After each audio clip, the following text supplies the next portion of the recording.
some entertainment news stories. We'll start with this. The FBI has contacted Mexican federal authorities as it searches for Nancy Guthrie amid concerns that she may have been taken across the border, though officials say that there are still no solid leads. So they're reaching out to everywhere, of course, and so they should. Investigators reviewed Border Patrol cameras and other electronic data, but they haven't found anything solid yet. TMZ says that they've received a new ransom email demanding an amount similar to a previous request for $6 million, this time involving a different cryptocurrency account. The letter also reportedly includes graphic consequences if it's not paid. TMZ has forwarded that letter to the FBI. Who knows if it's real or not? Well, at this point, it's why they keep using the phrase proof of life. Absolutely. There's nothing at all that establishes I mean, God, I hate to say it, that she's alive, that they have her anywhere and anything, but you can't just simply send money out. Right. Well, they'll make a good faith effort here to give you this money. No. Yeah, no, you wouldn't send a cent. Are you feeling? I mean, listen, I've felt bad about this for a week and a half now. It just does not seem especially good. With the story about her needing certain medications. So listen, you hold on to hope. But at some point, I mean, the consequences are looking pretty. Especially, as you said, a woman in her condition. Yeah. Law enforcement sources have also shared with TMZ that the FBI has so far not found leads from gun stores that they've contacted. The FBI also reached out to retailers like Walmart to try and figure out who purchased some of the items the kidnapper wore at the time of the incident, like the backpack. But so far, there reportedly hasn't been any significant leads there either. So one thing that they throw out there all the time is that they could be saying that, well, they actually do have some concrete leads, but they don't want to tip their hand. Yeah. Hopefully that might be the case. The Blind Side star Quentin Aaron, his brother Jared, has obtained a temporary restraining order against a woman named Margarita Aaron, who has claimed to be Quentin's, quote, spiritual wife. So they're not really married. Spiritual wife. The order requires her to stay away from Jared and his immediate family, including Quentin, who is recovering from a spinal stroke. They need a spiritual divorce lawyer. Quentin has reportedly said multiple times, "I do not want to see Margarita at all." Jared previously expressed concern that Margarita was helping make crucial and life-saving medical decisions for Quentin, while the family says that she misrepresented being married to him. Margarita denies wrongdoing, telling TMZ, "I haven't done wrong to Quentin. Quentin would not want this, and Jared is being selfish." Do you remember that night when you asked Rochelle to be your spiritual wife? It was special, Moved to tears. Got down on one knee. What was that again? Yeah. Spiritual wife. Where's my spiritual ring? Yeah. Yeah, no, I'm assuming that, I don't know why they have the same last name if they're not married, unless she happened to just have the same last name. I don't really know. This is sad to hear. New details have emerged about the shocking death of Food Network star Anne Burrell, who passed away at 55 as a police report obtained by People revealed a suicide note dated the morning of her passing, according to the New York Police Department. Investigators confirmed they found the note in the primary bedroom of her Brooklyn home on June 17th, along with suicidal journal entries discovered on a bed in the same room. The report also revealed the moment the celeb chef was found by her husband, Stuart Claxton. He told investigators when he came home, he said the bed was made in their room, which was not normal, before finding her on the bathroom floor with a bunch of over-the-counter pills on the floor. He said he attempted to revive her and told police that she had never attempted suicide in the past and never talked about it, adding that she had shown no warning signs. In July, her death was ruled a suicide, with the New York City Medical Examiner determining the cause as acute intoxication due to a mix of over-the-counter medications and alcohol. Such a sad story, you know? I mean, we talked to Mark Summers about her, said she was full of life and great to be around. She was obviously, kind of wired up, but no one saw this coming. By the way, if you know somebody who's considering suicide, you can contact the 988 Suicide and Crisis Lifeline by dialing 988. You can text STRENGTH also to the crisis text line at 741-741. So it appears that the years-long battle between Brandy Glanville and her facial parasites, as we've mentioned before, may be coming to an end. The reality star was caught by TMZ, who asked her about whether she'd found a cause for her facial disfigurement. Glanville admitted that the end is in sight, saying that her problems were caused by a parasite from her ruptured breast implants. Can you believe that? She said, I had silicone all over my lymph nodes, and that's what caused the infection in my face. It couldn't get out as my lymph nodes were all clogged. Well, she made the decision to go with the spiritual doctor who was able to help her. I've never heard of this type of thing before. Glanville has been dealing with the issue for almost 3 years, seeing 21 doctors and spending hundreds of thousands of dollars in search of answers. The implant should be changed out about every 10 years, and it had been 20 for her implant. She had exceeded the return time. So there was a list of things, misconceptions, that long-term usage have now given us data about concerning lip filler and Botox and the notion that lip filler will disintegrate in the body and leave. You've now found out that it can migrate and cluster and clump up, and Botox can do the same, and that it stays within your body. And Really? Yeah. Botox? Yeah. I didn't know that. Neither did I. Yeah. So I got to dig into that. Yeah. Wow. And I mean, people are using it in their 20s. So Yeah. they're using it for decades. Yeah, most definitely. All right. So, but I was not familiar with this, the silicone. She got these parasites and they couldn't get out because it was blocking their escape route. Yeah, I guess. Wow. I guess they crawl out through the trap doors and the nipples. I don't know. Former Disney star Christy Carlson Romano, who was on the Disney series Even Stevens. I'm not really familiar with her. No, neither am I. But she's dealing with some heavy news. On Instagram, she posted an emotional video that began, so the other day I took this cancer screening, and she revealed that cancer runs in her family and that she may have stageable cancer. Alongside the video, she wrote, right now the news is that something is going on. I'm nervous and a bit scared. I'm going in for a PET scan later this week, and hopefully it's something easy to treat. And like I said, she's known for Even Stevens, but said she just wrapped filming on the Hallmark movie called Holiday Ever After, a Disney World wish come true. So She was the older sister on Even Stevens, which was Shia LaBeouf's. Oh, is that it? Yeah, his debut in the Disney World. She was also the voice of Kim Possible. no kidding. She was the voice of the lead character It says so, yeah. of Kim. Mm-hmm. Wow. I thought that world. was somebody else. Wow. Okay. Wow. Wow. All right. Brooklyn Beckham, on to some lighter stuff. Yeah. Has intensified his ongoing family rift by unfollowing Gordon Ramsay. You can't be serious. What a slap in the face. Are you insane? Holly and Jack Ramsay are the twins. So stop following them on Instagram, according to Page 6. The move comes after Gordon publicly weighed in on the Beckham family drama, calling it a difficult situation. He also urged the aspiring chef to remember where you came from, while defending his longtime friend David Beckham by insisting, I know 24/7, 7 days a week, just how much David loves Brooklyn, and added that his mom, Victoria, is also upset about the fallout. Anyone will tell you that the best thing you can do is get in the middle of a family fight. That's right. An insider told the Daily Mail that the breakup has been painful for both families, explaining David and Victoria see Gordon and Tana almost as family.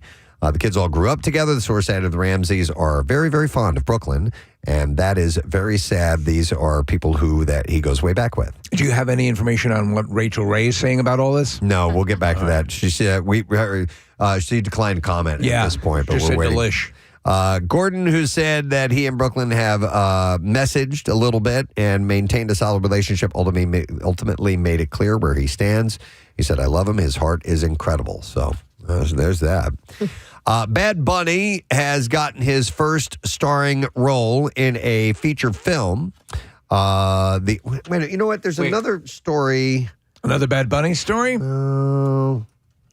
Is he actually? This one? Yeah, but it's only part of it. Oh, so okay. I'm going to double back before I get to All Bad right. Bunny.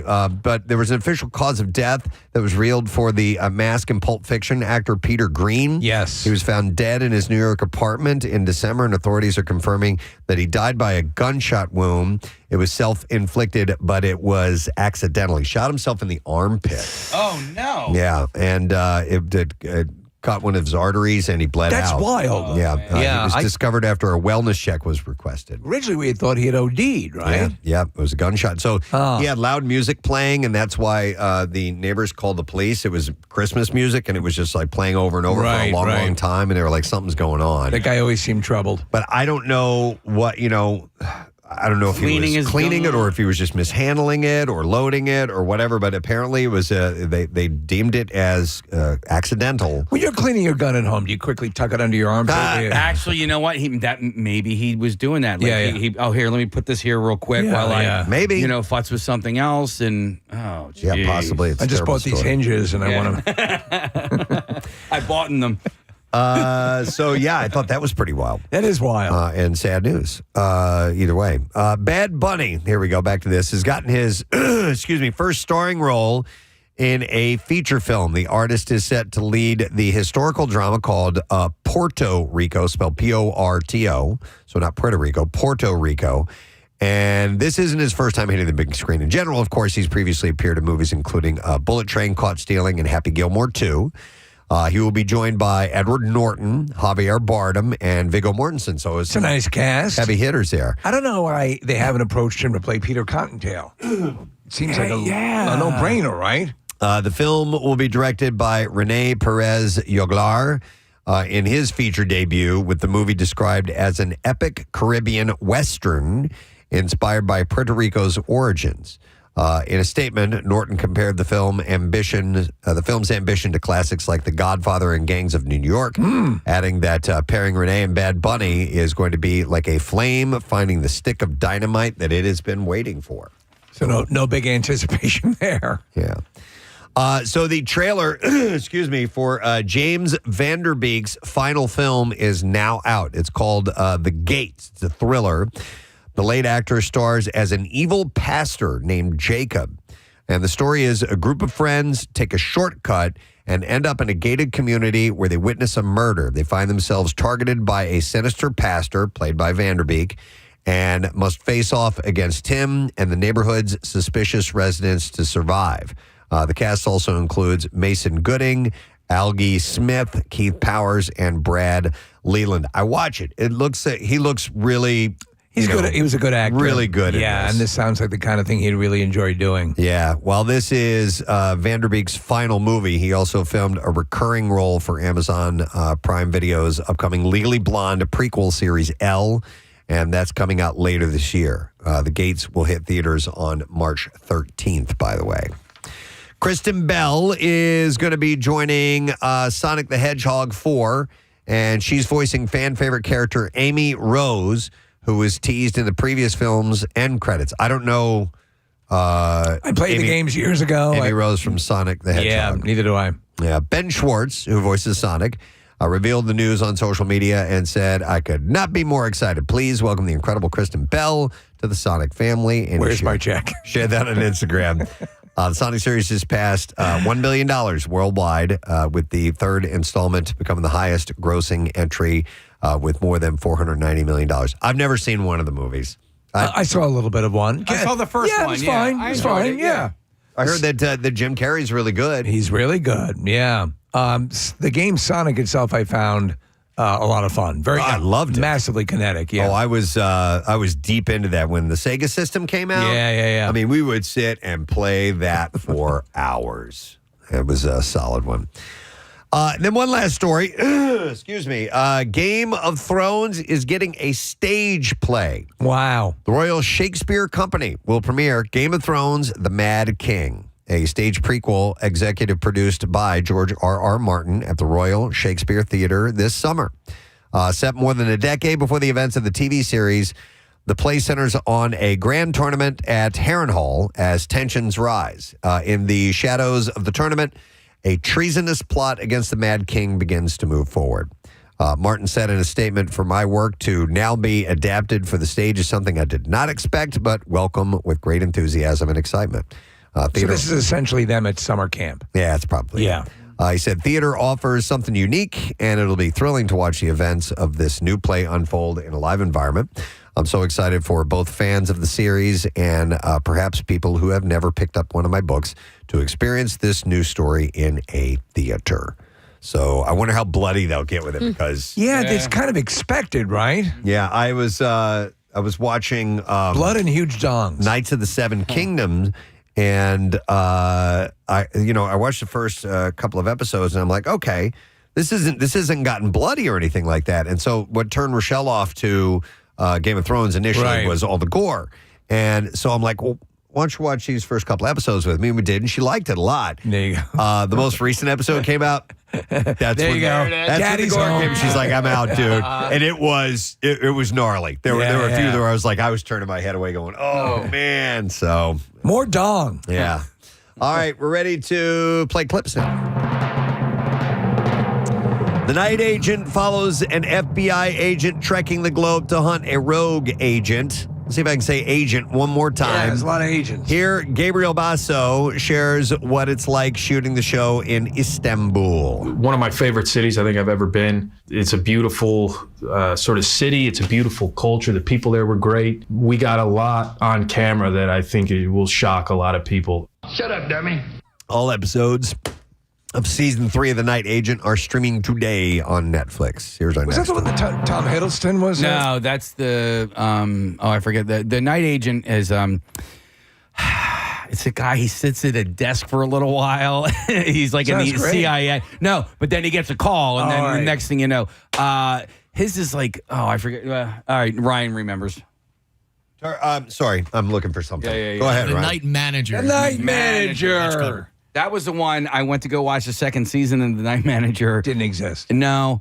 I was like, I completely forget about the first season of The Night Manager. It takes and so I'm long. like, I literally, I had to, because sometimes I'll go back and I'll watch the last episode of a season to get myself ready for the next. And that one, I was like, I think I need to go like 4 episodes back because I don't remember anything. Too much work. Yep. All right, next clip. The nation's obsession with private lives and romance of John F. Kennedy Jr. and Carolyn Bessette is explored in Love Story. And here Paul Kelly dives into how he felt having to be this to be his first acting role. What a gift, truly. Ryan is such a world builder, and it's, the whole cast and crew. I was really in great hands and had an absolute fantastic time making this. I don't think I want to see it. New episode Love Story is on tonight, 9 p.m. You can find that on FX. And somebody texted in and pointed out something that I completely missed this today, and I appreciate you texting in. In the birthdays, it's Tony Iommi's birthday. Whoa! From Black Sabbath. So I Didn't you live near him? No, that was Geezer Butler. Oh, Geezer Butler. Yeah, no, but Tony Iommi, born in 1948, celebrates his birthday today. I'm sure Matt's probably going to play a block for that. I'd imagine, I would think so later on. So I appreciate that. Did not mean to miss that, but it wasn't in my info today. You got your finger on the pulse. You can't have your finger on every pulse. Not all pulses. Yeah. 1 or 2. Yeah. That's about it. All right. With that, we're going to take a break. We're going to talk to an Olympian from our area in just a moment. Andrew Heo will be joining us. He's a short track speed skater and actually was in the quarterfinals yesterday. We got a few other guests and announcements. We have a concert announcement this morning. Hang out with us, if you will, please. We'll take a quick break and come back in just a moment.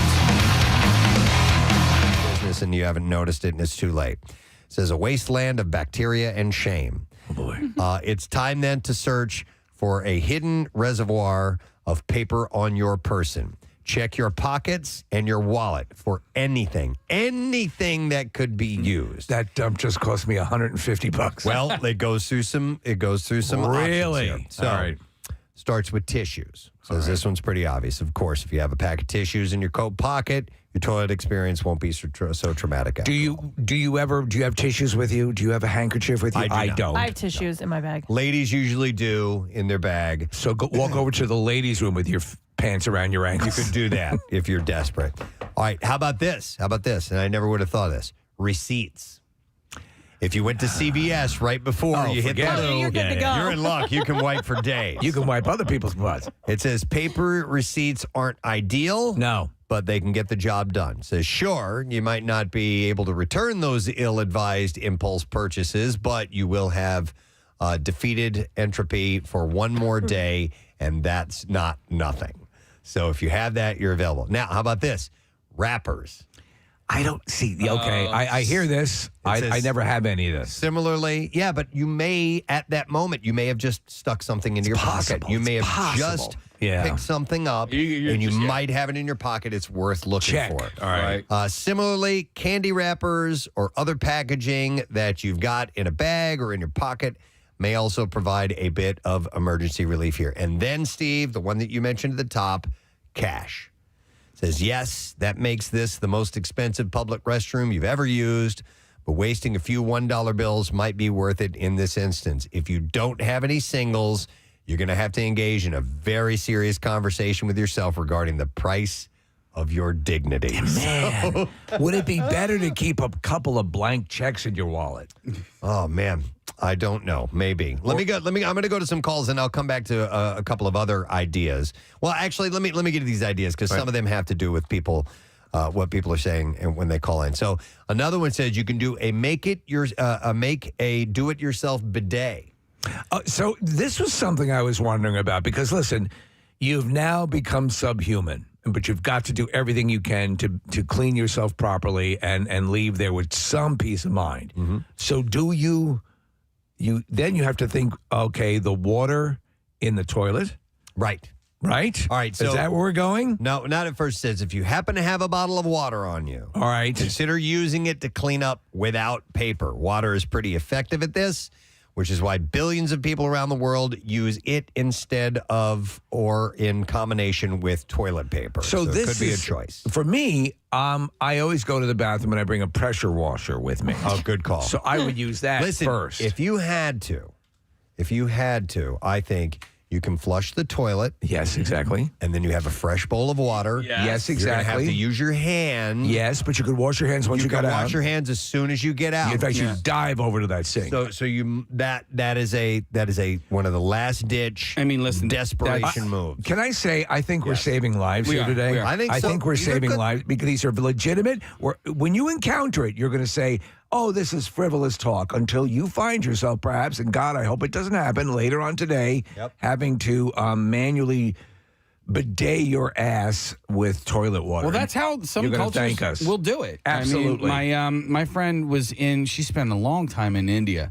And I think that's maybe why they don't ever shake hands with their left hand, because that is your ass wiping hand. There are some cultures, yes, that they use their hand for quote unquote grooming. Your AWH. And that is, what is that? Your ass wiping hand. Your AWH. But they'll have your AWH. It's your I'm sorry. Your aw for short. I don't want to shake people's hands anyway. Now I really don't want to with AWH. Now that I know about that. Well, it's just the left hand. The right hand is usually okay. No, that's completely fine. That has COVID on it. Splash it up. Yeah, that's your BTH, your ball tickling hand. Yeah.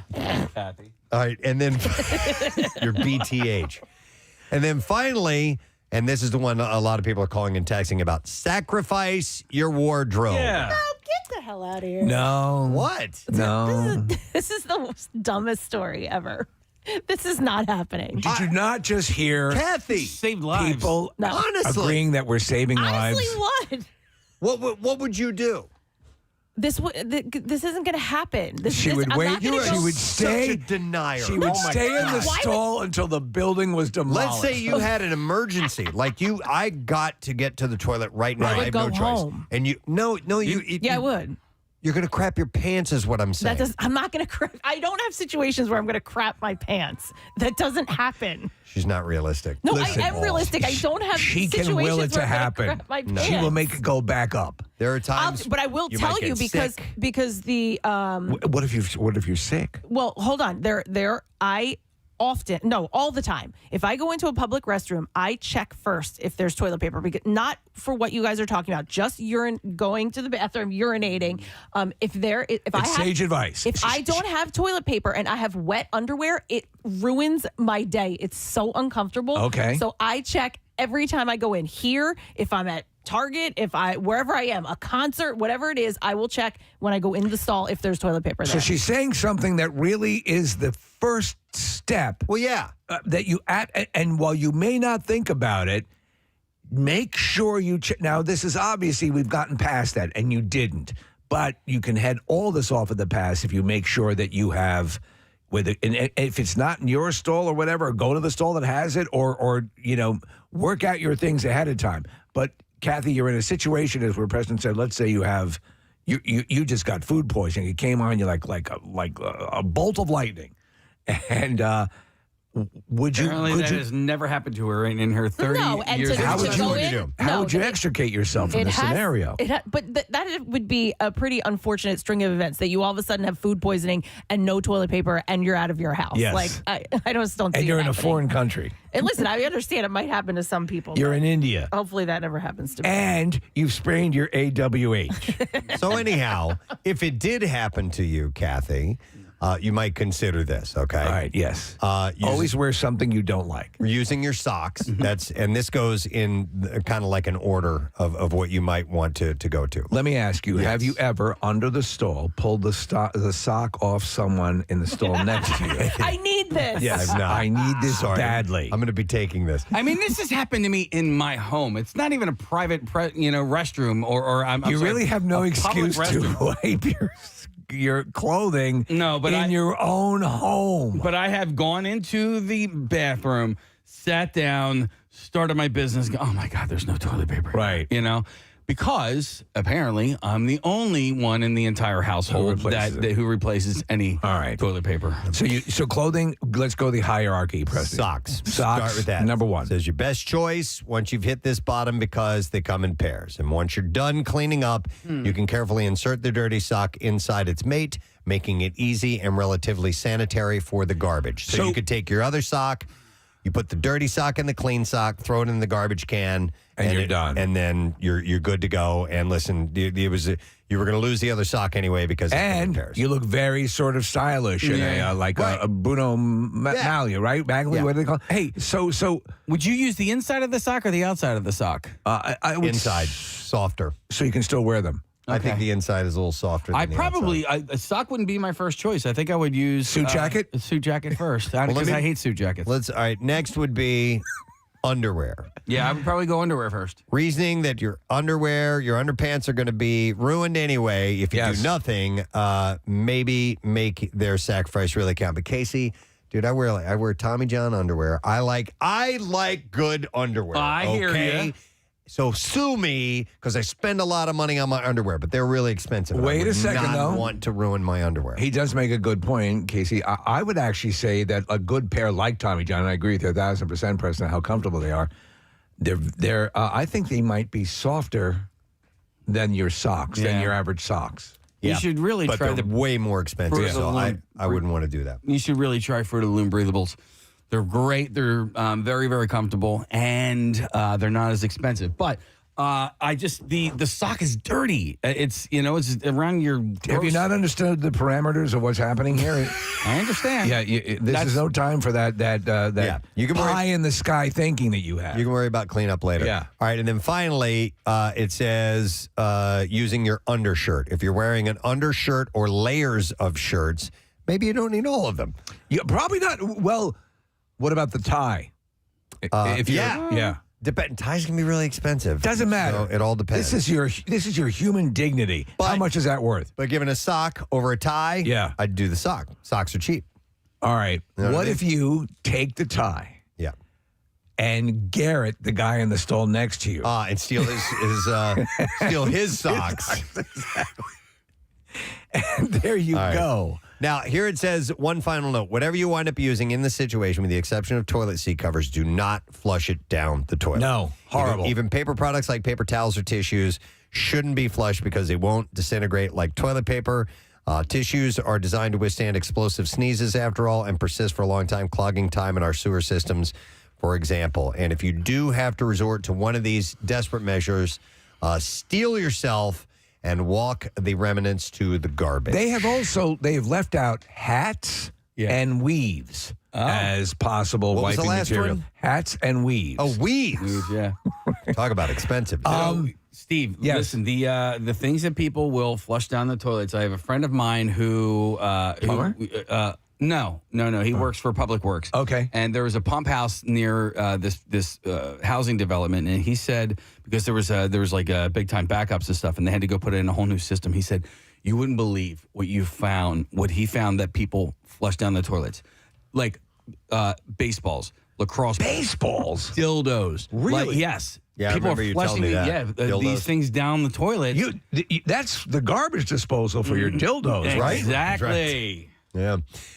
Anyway, by the way, a lot of texts and calls coming. This text says, I once wiped my ass with a $20 bill when caught without any toilet paper while drinking at a party. Took the same $20 bill, washed it off, and then bought more beer with it. Oh, God. Grody. Mm-hmm. I could not. But they wash up. Would you throw away the money? I would. I'd wash it off. I would. No, I would. Yeah. I would. I just couldn't bring myself to recirculate that into the system. Once you clean it, it's good. Yeah. Okay. I'm going to go to Brian. Let me go to some calls here real quick. Hey, Brian. Good morning. Good morning. What's up, buddy? How you doing? I'm great. I was on a job site once, and I was about an hour and a half away from where I work, and I went into the porta potty, and there was nothing. So it was a chilly day. I had a sweatshirt and a T-shirt on, and I had to use my T-shirt. That's absolutely fine. Brian, did you realize before you sat down or? No. Oh, no, it was afterwards. You know, that's the thing. That's it. That's the point at which you've made a critical error. That's why I think for our bathroom here and Brian on job sites when you have the porta potty, there should be a small rack of clothing there for you to use in case you run out of toilet paper. Just clothing. Right? Yeah, at all times. I agree. Brian, did you end up? I guess you tossed your shirt into the porta potty, right? Yeah, I feel bad for the guy who has to clean it. But well, you could toss it into a porta pot because it's not going through plumbing. Yeah. But they eventually have to. Yeah, it won't go through plumbing. Yeah. But they do have to do something with that stuff eventually. Don't they have people that pull the clothing out and clean it? Yeah, I think they do. Maybe that's what I'm Ooh, a shirt. Ooh, all right, listen to dildo. this. Listen to this. I'm going to Scott. This is very interesting. Hi, Scott. Good morning. Hey, Preston, is this bad time? Can you talk? I can talk. I'm good. What's up, buddy? So I was out for a long walk with my girlfriend, now wife. We were going to go feed the ducks, feed the fish, and the urge hit, and we were far from anywhere, and I had nothing. I squatted behind a tree. I told her to run. It wasn't to run. This isn't going to be pretty. Run! Get to the chopper! And I had to use the pack of hamburger buns that we were going to use to feed the ducks. Oh, my God. My God. You used a bread product. I did. I had to. So could you? Get to the chopper! Was it in plastic? Could you have used the plastic first? I probably could have used the plastic, but I'm going to support 93.3 WMMR. Thank you, Marissa. So the Olympics in full swing, of course. And we have some people from our area that have been involved in the games. And we have one of them who's joining us now, just finished up his second Olympics yesterday in the quarterfinals. But representing the United States and the Bucks County region, please welcome from short track speed skating, Andrew Heo is joining us today. Andrew, good morning. Thanks for joining us today, man. Andrew, are you there? Hey, yeah. Hey, hello? Hey, yeah. there you are. Yep. Hey, thanks for coming on, man. Now we can Thank hear you, guys. Hey, yeah, of course. Hey, listen. So, sorry that things wrapped up for you yesterday. Obviously, any Olympian hopes for a finish. It takes them to the podium. This is your second Olympic Games, and Andrew, it's crazy in your sport.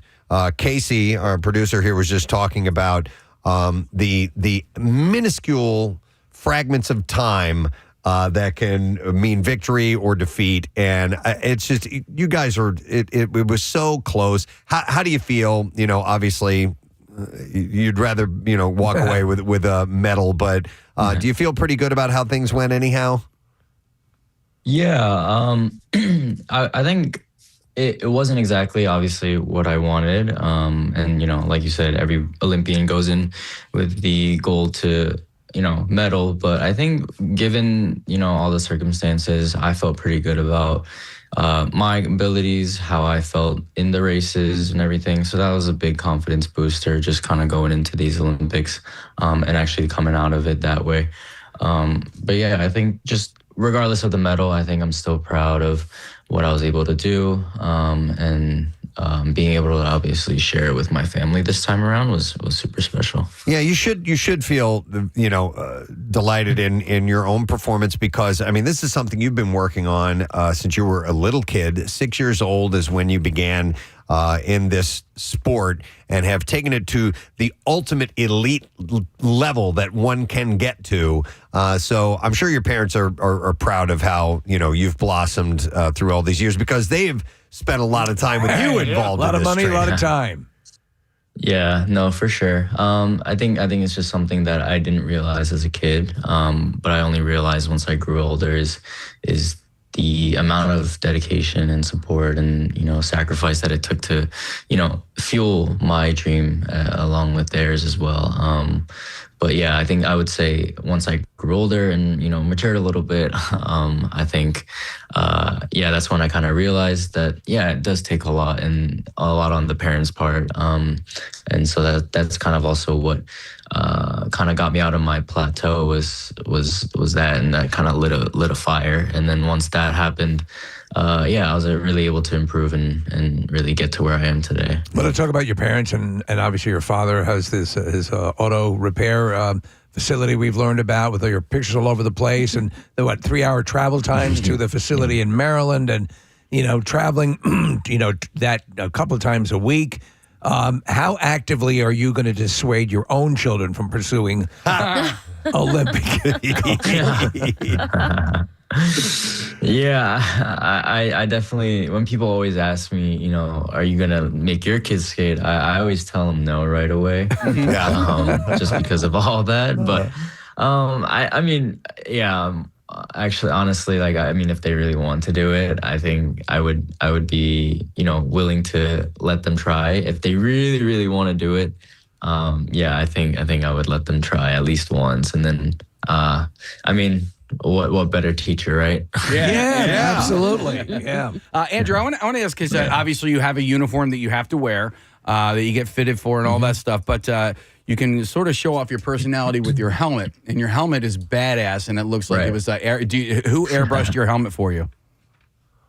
So it was a guy in Salt Lake City, or in Utah, that a lot of previous, I would say, skaters have gotten their helmets painted by him. So I asked them where they got it done, and I reached out to him, and we kind of started getting the project rolling. But I'm super happy with how it turned out. I've gotten a lot of compliments, and people, telling me how cool the helmet is and everything. So yeah, super happy about that. I wanted to ask you, I was watching some footage of you training and training in general. Obviously, you have the world's best equipment on which to train and use. So people say, well, like a NASCAR race, you turn left. That's what you do. You're sort of in a similar situation. However, your body is training at that constant turning left. And with that speed. Right. So do you have to compensate the musculature that's not actively involved in that lean, or is that a detriment if you do that? I would say, we do train pretty universal, like everything, not just legs and everything. So everything kind of supplements each other, and I think. That's the thing that most people, it's like a misconception. They're always like, you must just only train legs every day. But, right. I wish, actually, I don't know if I wish that, but we do train everything else, and everything else has to be strong just to be able to hold those corners, because we're going so fast and we're holding so much power and force into the ice. Being able to hold those corners is going to take a lot. So yeah, we do definitely train a lot, everything. So not just legs. Back to the fashion of this all. How deep is your dad's collection of shirts with your name on it, and who printed the sick ass spray paint one he had yesterday? Yeah. So it's kind of become a thing. Every Olympics. I mean, I've only been to 2, but both the times, we kind of made our own merch, and just kind of just it's a fun thing to kind of bring the family together, and not just my direct family, but friends and family. They all pitch in, and they try to support and show their support that way. They all buy the merch and everything. I think it's just something fun that we do. And my brother actually made the design. Him and my sister-in-law. It's so great. They made that design, and yeah, it's super cool. It lights up the broadcast. It really brings a personal touch to it, so it's lovely. Yeah, no, I'm super happy with how it turned out. I think it's super fun.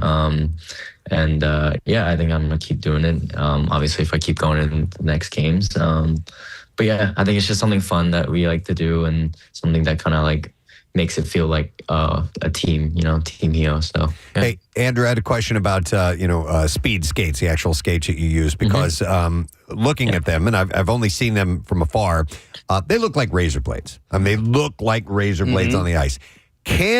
Are they sharp enough? Could you actually shave with them if you tried? Shave? Yeah. I mean, not like your pubes or anything like that. Like your face. Yeah. Yeah. No, I mean, I know you can definitely cut through stuff. I mean, I've definitely cut myself pretty badly too as well. But I'm pretty sure like my old coach used to like cut watermelons with it. So. Wow. Are stitches a thing that happen from time to time in your sport? Yeah, I would say I've got a good collection of stitches. But yeah. Well, speaking of cutting yourself, and I have to ask, are you a fan of the movie Blades of Glory? Yeah. Because there's a sequence where they're training, and in attempting one particular feat, the blades are actually cutting the heads off mannequins. So I'm not sure if that's accurate to the sport. So clearly you've not seen that. But have you ever seen someone actually, obviously in all the training that you do, you said you got cut stitches. Has someone been in a near fatal situation? Because we've seen it happen in hockey, where somebody gets really hurt. Yeah, so actually, I believe it was last year at World Championships. You could probably find it on the internet, but there was an Australian guy that actually got a blade to the neck. Ooh. And I think it was really close. And he like, I don't really remember exactly, but it was pretty bad. And he like got stretchered off. I remember walking, I was just near my locker room and they were stretchering him off and they were rolling him out and he was just holding his neck. And it was, oh my gosh, this is really bad. Yeah. So yeah, I mean, I'm pretty good friends with him, but yeah, he couldn't talk for a long time. Just because I think he damaged his like vocal cords or something, but he's good now. But yeah, that was a very, very scary one for sure. So things like those can definitely happen. Yeah. What I love about the Olympics is people become experts on sports that they don't watch for 4 years, and then and so curling's one of those things. Speed skating is another. I really do get into all the speed skating stuff, whether it be the short track, the team stuff, but the long track. And you got this guy Jordan Stalls, right? He's going for another gold today. And as I was watching the NBC package of him winning, I think it was the 1,000 meter the other night, they were keying in on the size of his quads, right? And they were comparing his quads to the size of Saquon Barkley's quads, and his actually are bigger. I saw that actually. You did? Yeah. Okay, so I want to ask you about yours. Like, how much can you? Your leg press? Well, no, I mean how much can you leg press? And because listen, short track and long track, it doesn't matter. You still need to have that power. So how much are you putting up with your leg press? I wouldn't know. I don't really know exactly my leg press because we don't. I usually just stick to just regular back squats. But I would say my max back squat was around like 210 kilos, which I don't know exactly what that is in pounds, but something around there. That's 1 million pounds. That's 1 million pounds. My conversion might be incorrect, but we'll just go with 1 million. No, it's formidable regardless. That's 462 pounds. There you go. Nice, nice. So something around there, but I still got work to do. So if you're just tuning in, we're talking to Andrew Heo, American Olympic short track speed skater, and from Bucks County as well. I had mentioned at the top, Andrew, about the minuscule numbers as far as cutting them down to hundreds and thousands of seconds can mean winning and losing. When you are skating, if you are not looking at a clock to have any idea how you're doing, can you tell when you've when you've had a really good run or not, or are you sometimes surprised at, wow, okay, that was a little slower than I thought, or the other way around, wow, I went faster than I thought I did? Yeah, I would say a lot of times, for the most part, like you can, because we train so much, we're so, like, it's literally second nature for us. Like, it's just like walking. Like, we know exactly what kind of lap times, what they feel like, how it feels. And I'm a very feel-based skater. So I'm very in tune with how I feel around the ice. I will say there's been a couple times, I would say more so when we go to a different ice rink. The ice can be different, the conditions are different. So it's kind of hard to tell if you're going faster or slower. It's like a little game that we play. We're like, how do you think you went faster? You went slower? But for the most part, like if we're there, like on the ice, like I know pretty well, like, oh, this is a good run, this is a bad run. Like yesterday was, I didn't feel very fast, but I was going fast. And so yeah, there's things like that. And I think the other day when I was leading one of the races, like I could tell it wasn't very fast, but and I was right. But I mean, still won, so it's okay. But yeah, yesterday I would say there was just, I felt pretty fast. Just the results weren't there. So I have to have the question, because we learned about the ski jumpers and the hyaluronic acid, injecting it into their penises. What do speed skaters inject into their penis? I wish I knew. I wish I could tell you. I don't know myself. Did that blow your mind? I would think with the way you cross your legs, that would get in the way. Yeah. Yeah, I mean, I would hope it never gets to that point, It's crazy. As you're participating in everything and all this sort of weird, these things are popping up around the Olympics. Are you? Right. Can you be aware of them because you're so in the zone, or do you hear about it second and third hand, or do you hear about it at all? Yeah, no, I would say I'm pretty active on social media. So I mean, I've seen all the rumors, and my algorithm is really tailored to Olympics. Right. Yeah, go figure. But yeah, no, I definitely seen a lot of like the media, the stories, and it just kind of pops up. So I'm definitely like keeping up with all of it, and I see it all the time. So yeah. As you were gearing up for the games, we had just this polar vortex come in and just froze out the area for weeks. And if you were on social media, did you happen to see people ice skating on the beach in Wildwood? Oh, I did not see You that. did not? Yeah. Okay, well then just do a little bit of a Google search on that. Yeah, because there was a storm surge that got the water up onto the sand right by Maury's Piers. Yeah. And people were literally it was majestic. Yeah. It really, really was cool. Yeah. What the heck? She was a good skater. It doesn't even sound normal. Yeah. There was another guy who was racing down the Schuylkill River, too. He was just running, though. He was just jogging. I'll just send you guys the video. He fell to the ice. Yeah. Eventually.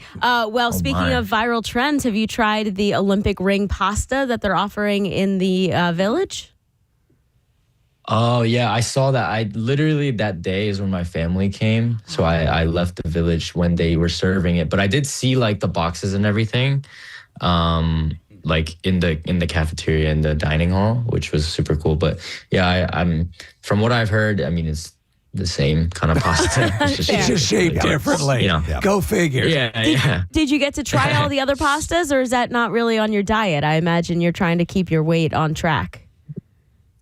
Yeah, no, I've been eating there quite a bit. I would be lying if I said I wasn't sick of it, but like it's just it's a bunch of carbs. I would say like the beef and like the chicken have not been the best. I would say they're very dry and like not a lot of flavor. So that's been the general consensus of most of the Olympians here. So thank you for the culinary report from Olympic Village. Hey, back to the penis injection thing for a moment here. When it comes to speed skating, what are the angles that you guys can take to make sure, and I'm not talking about cheating, but just to make sure that you are most streamlined and have as little drag as possible? Are there things equipment-wise that you have to pay attention to for that?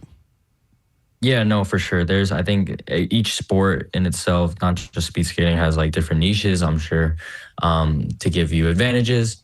I would say for speed skating, we have our suits like specifically made, scientifically tested and everything, through like a wind tunnel and everything, just to, try to develop a suit that's very aerodynamic. And our suits are actually like, there's a specific material that we use, and it's supposed to shed a few seconds off our times and make us go faster. But besides that, I would say our blades equipment, like our blades are specifically bent to turn left, and they have a rock to it. So yeah, there's things in place, and we also have an offset. So our blades are offset on our boot to help us give us room to lean, because we lean so much. Yeah, it would stand to reason. I wanted to ask you, because obviously this is your second Olympics, a better one, because last one was the COVID Olympics. You couldn't have your family there or friends or spectators, and this is a big turn. Yeah. In your long game plan, how many more Olympics do you see? Do you just keep going until you get what you're chasing, or where do you see yourself progressing? Yeah, I would say the last Olympics, I was about to, I was in the mindset of like, oh, I'm done. Like, I think I'm going to call it quits. Like, I don't know if I could do this again, because 4 years is, although it's short, it can feel very long. It can feel very short, but it is a lot of time and effort, regardless. Right. So I was just like, you know what, I think I'm done. But I think every time I go to the Olympics, even the same situation now is after being here, seeing all these people medal, people that I know that are my friends, people that I've beaten as well. Like, I know I'm there.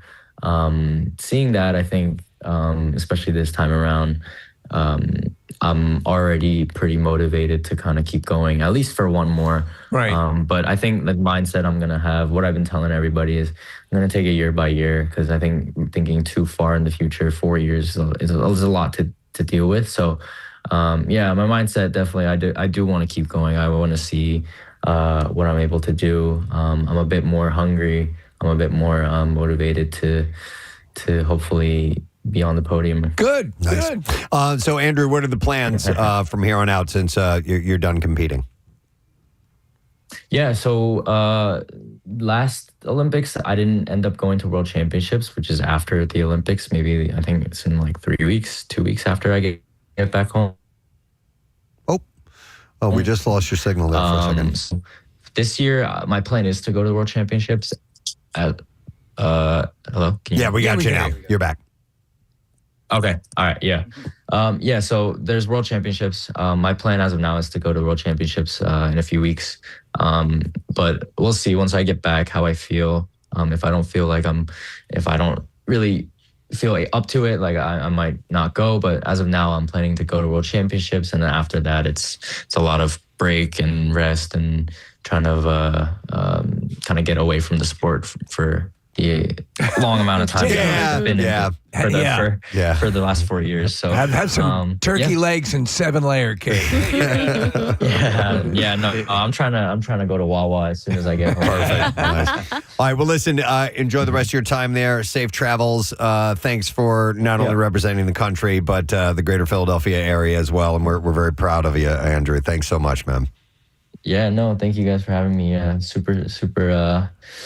Proud to represent. Obviously, it's a huge honor to represent the U.S. and I'm glad that there's so much support, and I definitely felt it over here in Milan from you guys. So good, excellent. Thank you, Andrew Heo, guys. Let's hear it for you. Congratulations, man, and good luck with everything. So the Worlds might be next. We'll see about that, but it's a lot, man. They put in years and years and years. And I mean, you've been there. You're 2 or 3 steps behind. Medaling. Yeah, you put in your best. Yeah, you do what you can. And it's a 1/10 of a second, and all the glory, and it can be so elusive.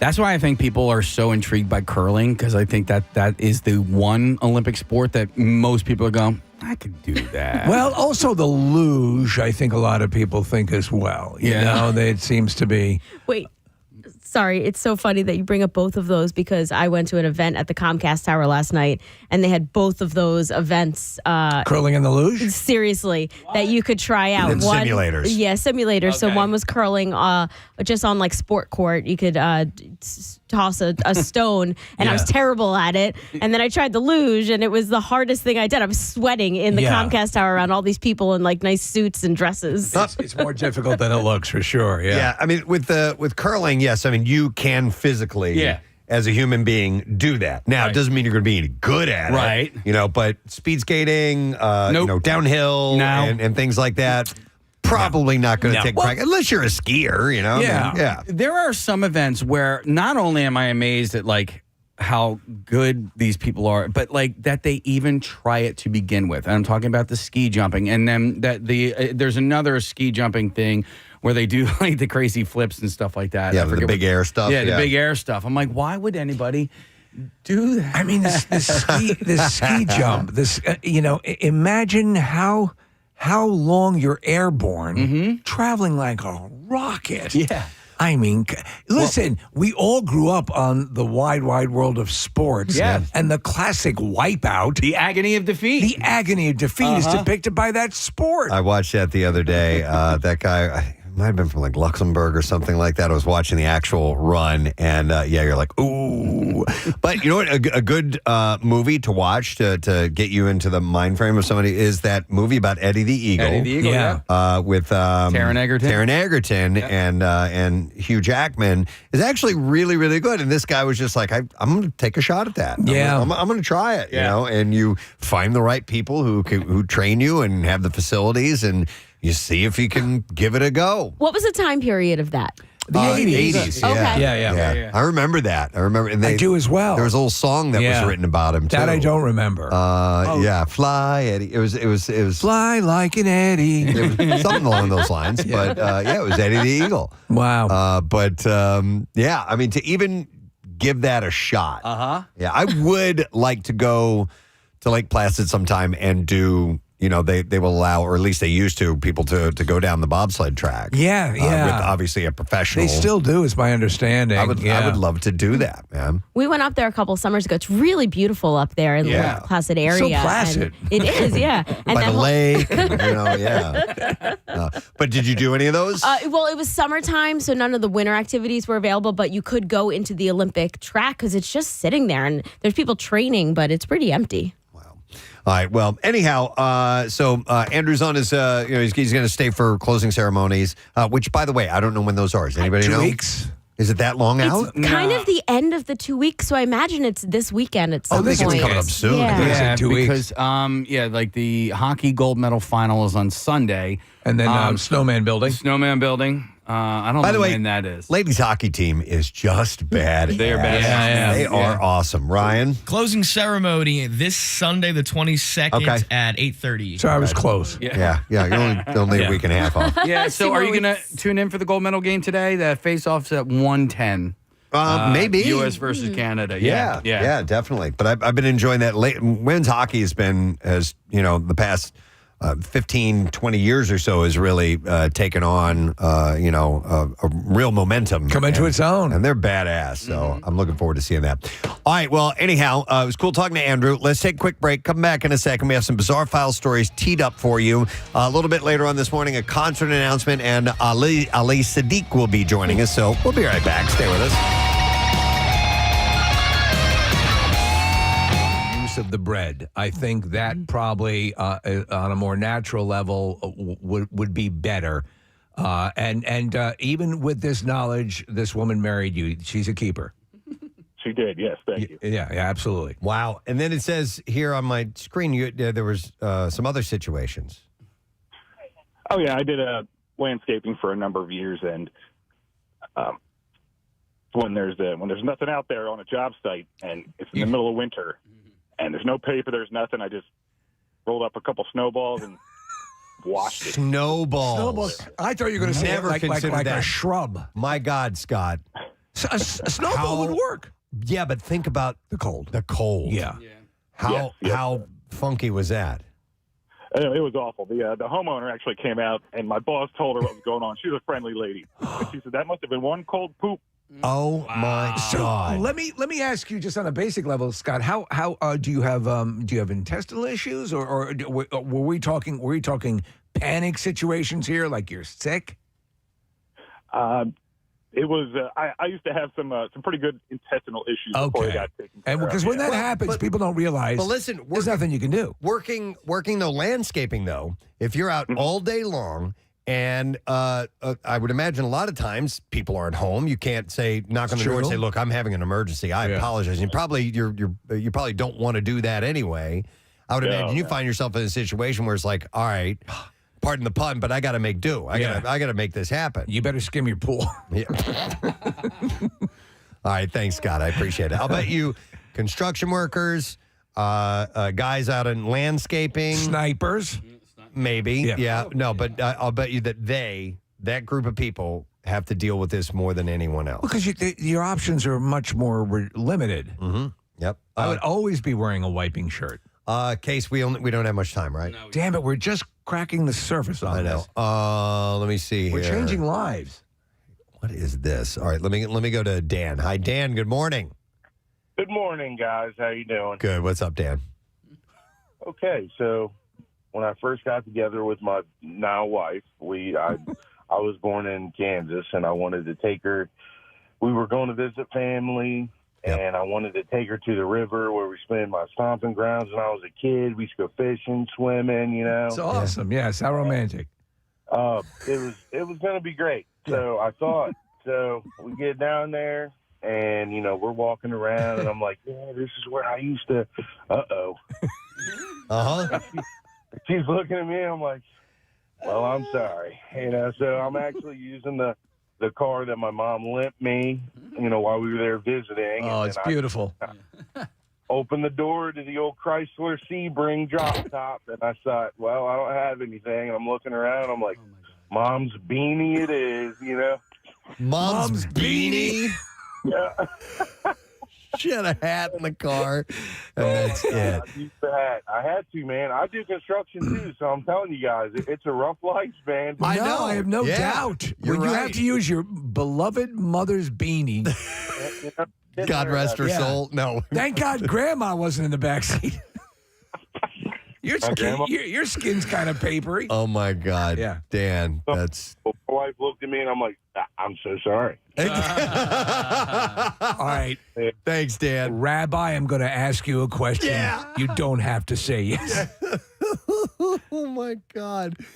Listen, at some point, you have no choice, or you're walking around with what we described the other week, the Chappelle thing, mud butt, and you can't have that. It reduces you, but the thing is that you're not alone. Yeah, that's the song says. I thought these were good tips. I thought these are good things you may not consider to check your pockets, maybe the cardboard roll. I mean, these are last measures. But number one, as you said at the top of it, don't panic. Don't panic. Don't panic. Relax, and you can get through this. So anyhow, just John McClane it. We're saving lives here. That's what we're doing.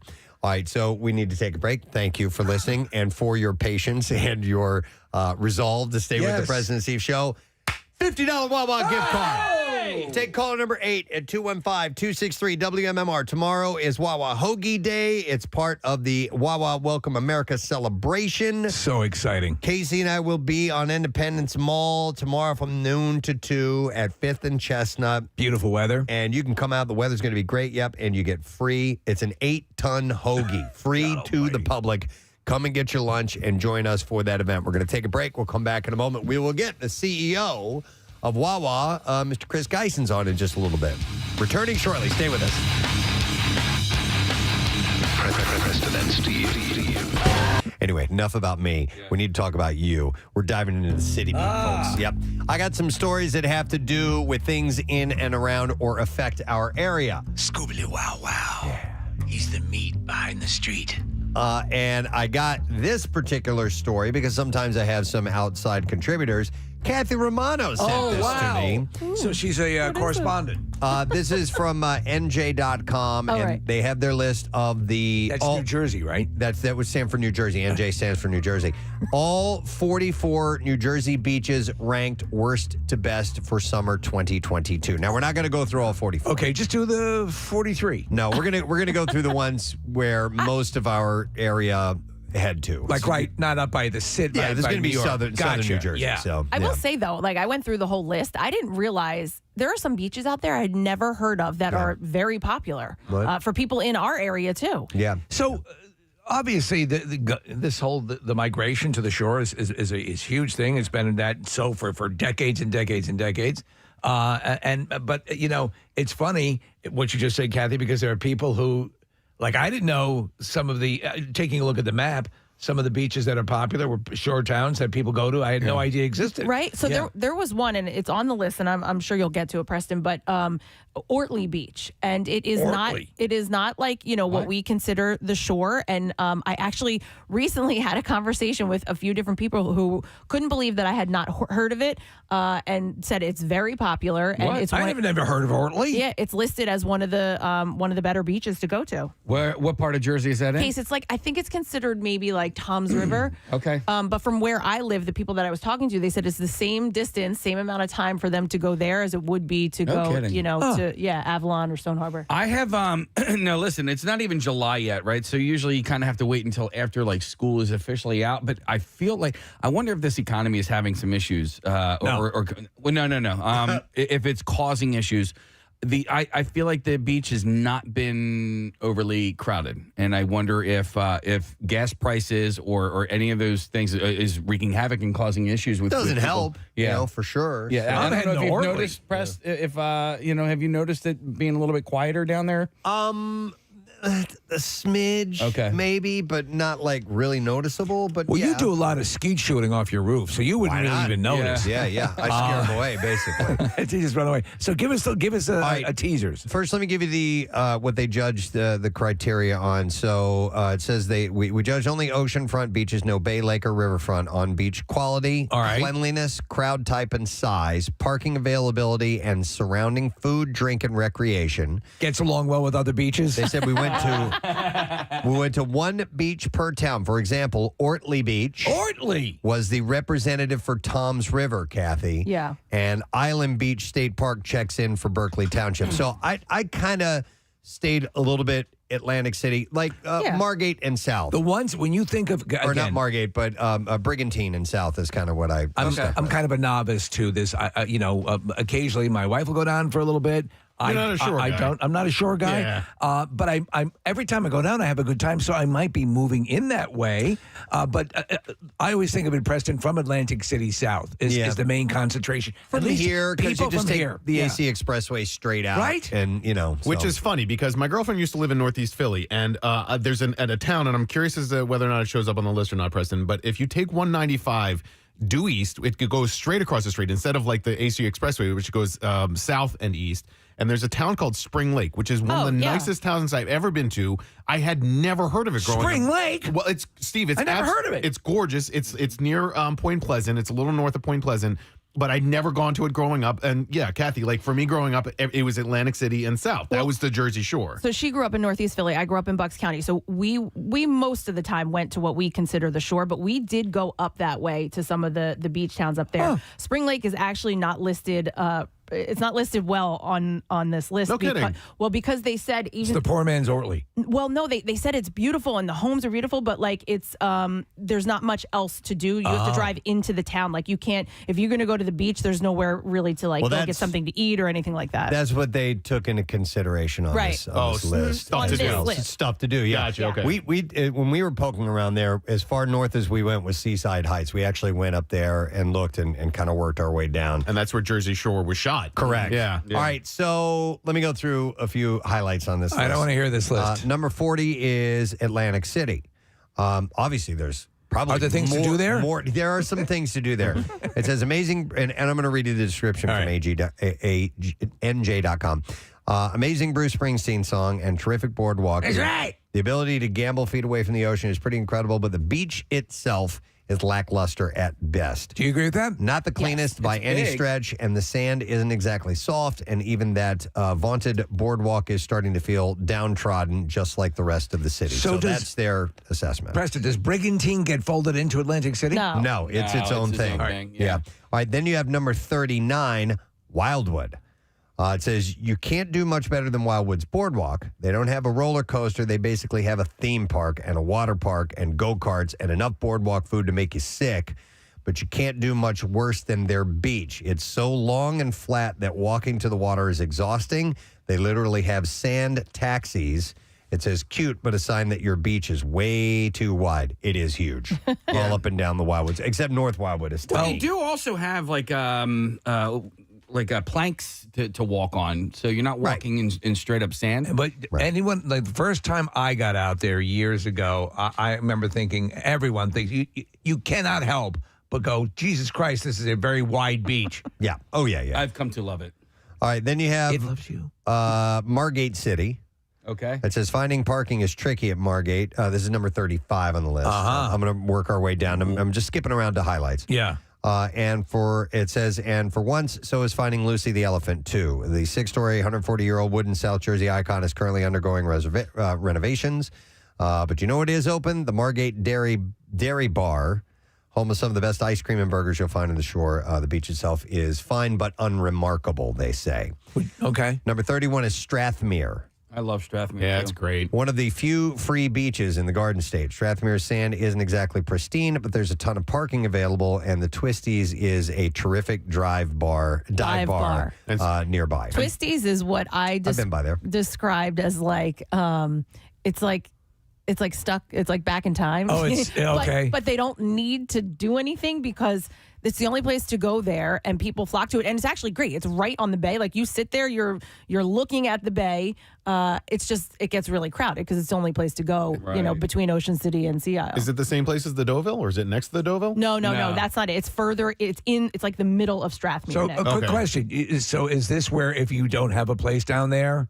No, there's houses there. It's just not I'm as saying many. for people who are just going to go and take a day trip. Is this 93.3 WMMR? All right, thank you, Marissa. You know what? Even if we do get a little bit of snow, I'm not hating it because the Cardboard Classic is on the way.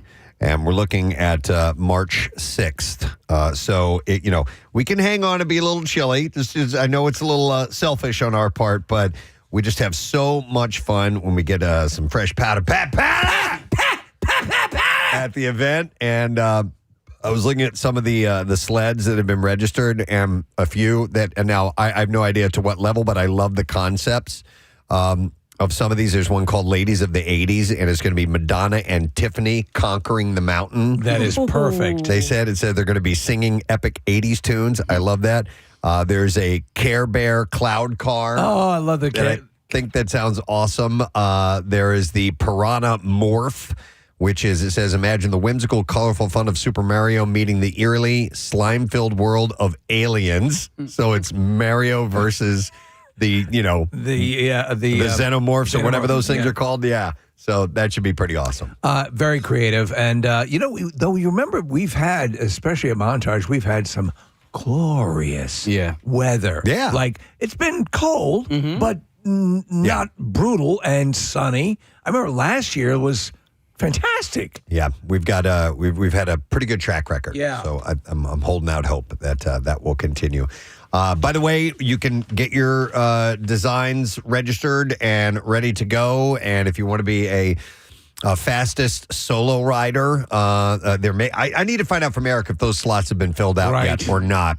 But you can go to PrestonandSteve.com and click on the Cardboard Classic sled registration, which ends on the 27th, by the way, Friday the 27th, so a week from tomorrow. And it'll be done. So it's cool. Listen, some of these people have been working on these things for months, but you can put something together We've fairly seen it quickly happen. and still have a triumphant run. Absolutely. And as you've reminded people, and I'm going to remind people again, the event's free if you just want to come up and watch. Yeah. Not a problem. Just come up if you want to come up and be a spectator. Don't cost nothing. Yeah, and we're hearing that. So we got this Screwball peanut butter whiskey prize, $1,000, and I think the Screwball people are going to be there, and like maybe even the founder. And they're talking. They want to get on somebody's Screwball sled. So if you have room for some of the higher ups from Screwball, let us know. I like those guys. Mm-hmm. Yeah. That's cool. That's the most requested thing. Like anytime I show a video of Cardboard Classic to people, they're like, "Can I get in a sled?" Yeah. Like, yeah, let's make one. So it is free to attend, but if you would like to ski or snowboard that weekend, we're giving away lift tickets at the Cardboard Classic Pacifico pre-parties, and I'm hosting one this Friday. Nice. Where are you going to be, Marissa? I'm going to be at the New Britain Inn, which is in Doylestown, from 6 to 8 p.m. And there are Pacificos. There's a special. It's $5.50. I was looking it up. I was like, what's the special? That's a great happy hour. And then we'll be giving away lift tickets and a grand prize of VIP passes, including tickets to Mountain Fest. Okay. All right. New Britain Inn, Doylestown tomorrow, 6 to 8 p.m. Oh my God. I got to see what my schedule is. Well, you know I love Pacifico. Will there be a special guest? I don't know. I'm not committing. I don't know what my schedule is. So we'll see. Hey, It just moved a little bit when you said tomorrow. Tomorrow's Friday. Yes. it just moved a little bit? You did? Yeah. Wow. He manually moved yours. Yeah. Wow. Hang on. Ryan, yes. I have a quick question. Is it technically no sad, bro? It is almost 8 o'clock. Did we get to that 3 threshold? minutes. For me, Not yet. for Listen, me, it will be. At 8. You don't have to. It's like the world's religions. You don't have to observe it. But for me, 8 o'clock on Thursday morning begins No Sad Bro. That was a jovial thing. I wanted to make sure if it was okay to be a little early. If not, understandable. No. No, we can't keep pushing it back. No, 8 o'clock is my cutoff. All right. Okay. Thank you. I appreciate your enthusiasm. Thank you. Very much so. All right. Let's get to the bizarre file. By the end of that, we'll be in No Sad Bro. WMMR presents Preston and Steve's Bizarre File. Brought to you by Horizon Services. They offer same-day emergency service with no emergency fees. Book now at horizonservices.com, and help is on the way. All right, a 19-year-old man ended up in the hospital after a game of beer pong went seriously wrong. That's right, he ended up in the hospital because of beer pong. He showed up with sharp throat pain, trouble swallowing, and difficulty breathing, and an x-ray revealed the problem. A bottle cap was stuck in his upper esophagus. What's wrong? It had fallen into his red Solo cup without him noticing, and he swallowed it about an hour before heading to the ER. Doctors performed an emergency procedure. They inserted a thin tube with a camera down his throat and removed the cap. The surgery went smoothly, and he was fine afterward. But it's safe to say that he lost that round of and in beer pong, you slam the beer, right? But this totally reminds me of the pit and the stuff that people in the ER see regularly. A bottle cap. Yeah, they had to go in and take a piece of broccoli out of the guy's throat this season. Correct. All right, let's see. Here's a story out of Oregon. New video shows just how high and far a pickup truck flew through the air last Friday morning before crashing into the side of a home. Back home to Oregon. And you should see this video. This thing is, it's Dukes of Hazzard flying through the air. Love that. Police said.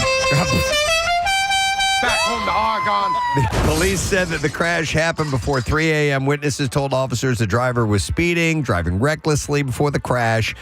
The driver of the pickup launched off a dirt mound, cleared a 3-foot retaining wall, and traveled roughly 100 feet through the air. That's amazing. Before crashing into David Brudnock's first-floor bathroom. What the? He said, I didn't expect a flying truck. I just heard this boom, and the house shakes. I get down the stairs, and I realize the whole front of my house is completely just gone. Well, I'll be. One floor above, Brudnock and his wife and 3 young children were safe and uninjured. Brudnock said that the driver of the pickup managed to climb out of the rubble. Firefighters extracted the passenger. Police said both suffered minor injuries. Why don't you park that in the living room? Officers arrested the driver, 33-year-old Jacob Hankins, and he was charged with reckless driving and recklessly endangering as well. But that thing is launched. Yeah. All right, a dog stole the show at the Olympics in Italy yesterday, bolting onto the course during the women's cross-country ski team sprint qualifying race and sprinting across the finish line behind 2 skiers. The Czechoslovakian wolf dog named Nazgul belongs to a relative of the event official, and escaped from, is that Lord of the Rings, the Nazgul? Aren't they the ring wraiths, right? Right, yeah. And nearby home after getting upset about being left behind. The crowd gave the dog the biggest... the damnedest thing I've ever seen. The crowd gave the dog the biggest cheer of the day. Omega's photo finish camera even captured the pup's dash across the finish line. Announcers joked about the unexpected competitor, noting it was lucky the interruption happened during qualifying rather than the finals. Well, Chet, you don't see that often. The dog was safely returned to its owner, and no athletes were affected. Sweden went on to win the gold in the final. It's very amusing. We'll be back in a moment. First, this word from Massengeld. All right, a story out of Montana. A 25-year-old man was arrested for driving under the influence after driving to the courthouse and sheriff's office to pay an open container fine and file a complaint. While waiting for assistance at the sheriff's office, Sheriff Rico Barkel noticed that the man appeared to be intoxicated. When asked if he had driven to the office, the man replied, yes, in disbelief. When asked about his alcohol consumption, the man replied in slurred speech that he had consumed 2 drinks and smoked 2 bowls of marijuana that day. In preparation for court. Yep, the man agreed to a preliminary breath test, which show results 3 times the legal limit. Deputies also discovered an open container in his vehicle. He was charged with aggravated DUI and open container violation. Oh, and I have child porn on my phone. Oh, my God. During a Valentine's Day quarrel about infidelity, a man allegedly struck his female companion in the head with a thrown Chick-fil-A spicy chicken sandwich. Yeah. According to Florida police, who Carry arrested some weight. the suspect for domestic battery. Investigators say Theodore Anderson and the victim were having dinner in their home Saturday evening when they began to argue. The defendant threw a Chick-fil-A spicy chicken sandwich, striking the victim on the head with it. Anderson then tossed a styrofoam cup of blue Powerade, which left the woman soaked in sports drink. When officers arrived at the St. Petersburg residence, they reported spotting the Chick-fil-A delicacy broken apart in the living room where the incident occurred. The sandwich was not collected as evidence. Drop the sandwich. Anderson reportedly admitted to the spicy chicken attack. The 28-year-old woman, cops say, alleged that she had been battered by Anderson several times during the 3 years they've lived together. Charged with domestic battery, Anderson spent a day in jail before being released Sunday evening on $5,000 bond. A judge has ordered him to have no contact with the victim. You hit someone with food, it's considered assault. Yes. Yeah, absolutely. It's if it's a thrown object, most definitely. All right, let me do one more story. A new video game has been announced that will allow players to take on the identity of a freshly released sperm. The goal of the game is to race past the other sperm in a mighty quest to fertilize an egg. And it's funny, I saw the video of it. It's it's got little glasses on. Oh, really? Oh, yeah. You get a POV? No, it's not a POV. You're... It's I don't know what you would call it, but anyhow, along the way, of course, there are challenges like dodging acid baths and antibody attacks while gathering sugars and proteins to evolve health and skills. It's probably like a side scroller. A game like this needs a catchy title, and it delivers. The game is called Become. And there you go. That is what I have in a good one. Bizarre file for you this morning. All right, as we take a break, I'll remind you to hang out for a bit. We are going to have joining us later on this morning comedian Ali Siddiq, and he's going to be at Marian Anderson Hall in Philly coming up on the 21st. We've also got a concert announcement coming up before we're done with the program for today. So we'll take a break and come back in a moment. Stay with us. Likely beach? No. I don't think so. Oh, I think so. Because isn't it free there? Isn't Yeah. it? Yeah, it is. You don't need the beach tags, and it's sort of a nice midpoint between Ocean City and Sea Isle. Sea Isle is a little younger. Sea Isle kind of skews towards, especially like the party scene, like 20-year-olds, and that generation. And Ocean City is much more family. I guess it depends on what you want, because there's really not a whole lot to do there. Yeah, just if you just want beach, that's it. Yeah, exactly. What about marlin fishing? All right, I don't know. Well, there was a time where Casey and Kathy and I went to the Deauville. We took a limo down there. Oh, my God, I forgot about that. Don't bring that up. A decade ago, and it was a disaster. It was fun. It was fun. Disaster. I don't know what you mean by disaster. Was it an appearance? Wait, it was Casey, an appearance. Is that where you got out and walked home from the Blue Route? Yes. That was on the way back, yeah. On the way back, because I was very, very aware of the fact that there was major construction going on north of Westchester Pike. I had recommended getting off and going to Route 1 because we were supposed to stay at this hotel across the street over here. And you, Kathy, was like, no, it's faster to go this. I was like, there is. And then sure enough, that we got we got dead stop right after Route 3, Westchester Pike. And I said, you know what? I'm going to get out. I'm going to walk. And I walked a mile to Westchester Pike and then all the way. I still beat you guys home. He did. He beat us home. So do you admit you made a poor decision? Oh, God. I think we all made a lot of poor decisions dude. that We were evening. drawing. I have to apologize. You were trying to sneak Nick, and I drew on your face. And, sorry. He's got 32 more beaches. I got to go through these. All right, so Strathmore's number one. Santa's got to go. These are highlights. Santa's got to go. Please allow me. Santa's got to go. All right, I need you to stop talking. and talk about beaches. Number 30 is Seaside Heights, and that's the Jersey Shore. Right. And it says, it says Snooki warned you not to fall in love with the Jersey Shore. You won't fall in love with this beach either. It's not the cleanest or the nicest, but it'll get the job done. The boardwalk, though, absolutely incredible. It says we will accept no haters. Do yourself a favor and have a slice at Marica's and a cheesesteak at Midway. Is Seaside like Wildwood? I think the boardwalk. Okay. Number 28 is Brigantine. It says it's remarkable how close this beach is to Atlantic City while somehow feeling many miles away. It is refreshingly mellow here, a far cry from the beach a few miles south. The juxtaposition of natural beauty surrounding with the beach of the AC skyline is jarring, but a lot of fun. Decent parking gives you a kind of long walk to the beach, but it is a pretty walk to a pretty beach. I like Brigantine the times I've been there. And the only knock I've heard on Brigantine are the people who live there, like full year, like all year long, that they don't like outsiders. And so, they will chase you out with lit torches. No, but like our friend Tim, who has a place there, he will lie. If somebody asks him if he lives there, he'll be like, "Yeah, I do," because otherwise, really, yeah. Ah, man, that sucks. Number 27 on this list is Wildwood Crest. It says, speaking of long walks on the beach, or on the beach for that matter, Wildwood Crest is filled with hotels and families vacationing in them, which makes accessing the very wide beaches hard and getting parking even harder.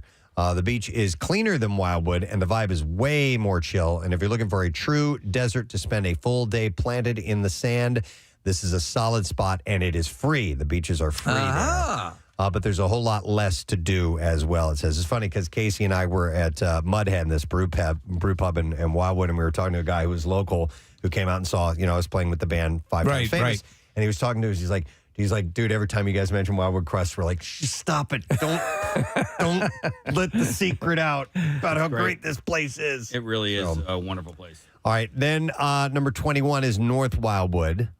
Cleaner and more relaxing. Its boisterous brother to the south. North Wildwood is perfect if you want to spend a little time at Wildwood's vaunted boardwalk, but beach time is more important to you. The parking is surprisingly good as well. The streets are pretty wide. Are they? In North Wildwood, streets are wide. The problem there is that the beaches erode every single year. They do. And every year they have to like dredge and I mean it's pretty wild. And so you wonder why. Wild.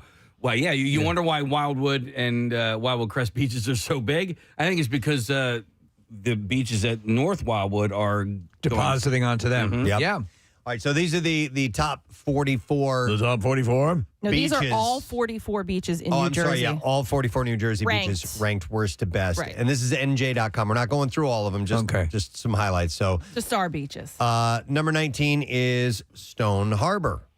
And listen to this description. Taylor Swift fans know this beach all too well.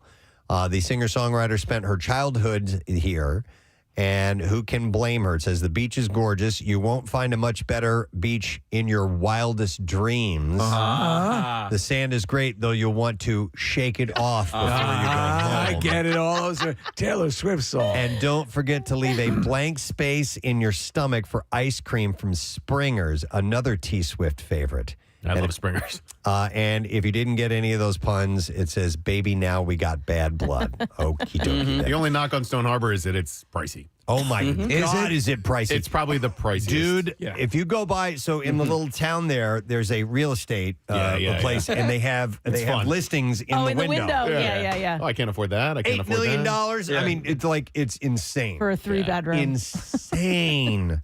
The price of Does real their estate lead there. realtor have googly eyes? Or is... No, that's a different guy. But we could make this happen. All right, number 17 on the list is Avalon. It says the walk to the beach at Avalon is longer than we'd like, but the beach is nice and wide and the sand is soft and perfect for laying out. Parking isn't an issue either. That was my beach for years. That's where my parents had a house. Oh, that's Yeah, right. they sold it, right? My dad's biggest financial regret in his entire life. Had a house on 17th Street. It was barely a house. It was like a shack, but Was it Still be worth millions now. Yeah, the property alone. You're buying the zip code. You're buying the acreage, and it was a nice place for a family to go. And my mom hates my dad for. And not only that, he said that there was an issue because there was oil seeping up to the ground. Oh, yeah. I mean, what are they going to do with all this What am I bubbling going to do crude? with this bubbling oil?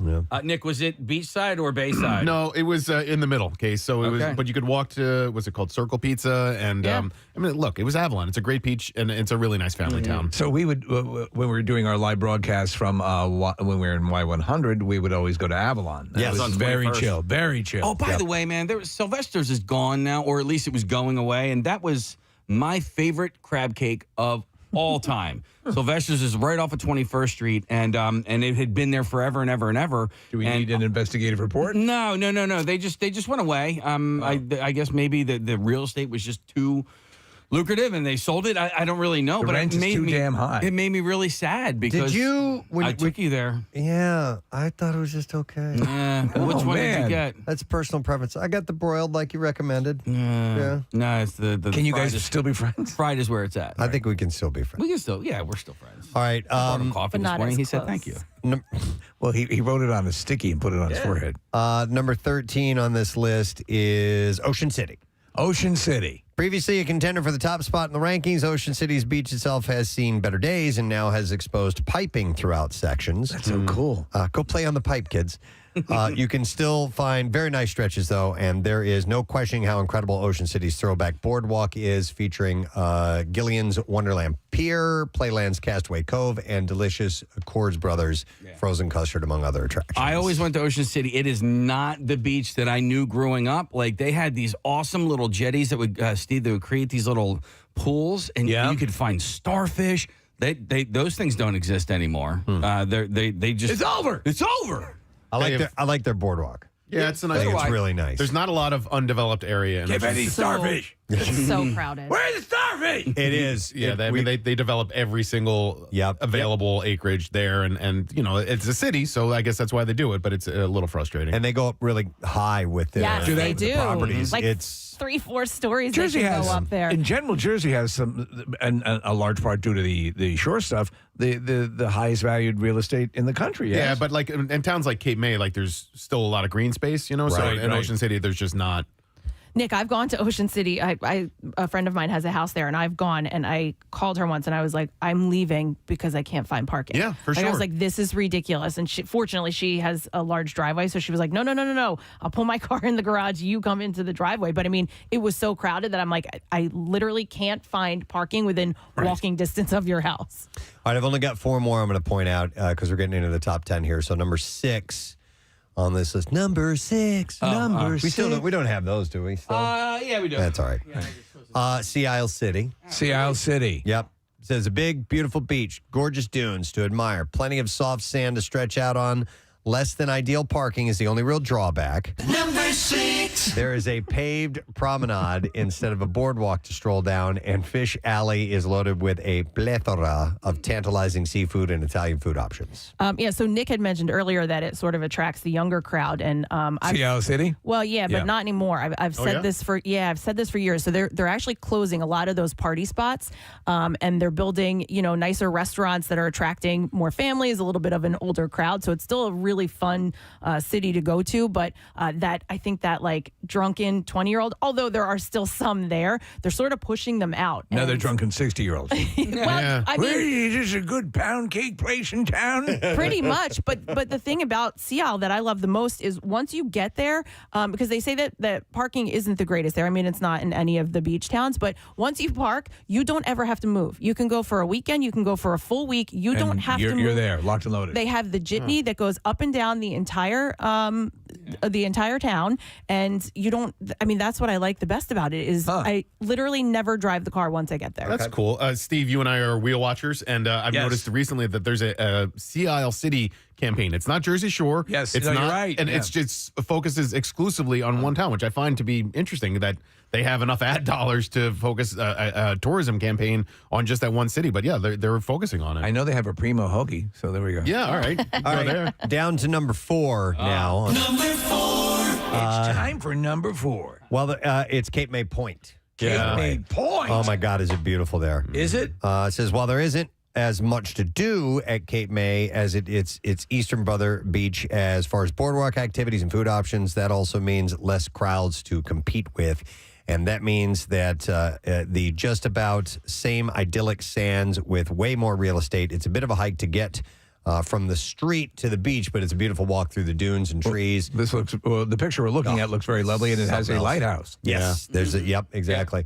The beach itself is so raw and secluded that you hardly feel like you're at the Jersey Shore. It is pretty quiet there. It is, and it's definitely one of the appealing factors. That used to be my vacation spot for a number of years. I love Cape May Point.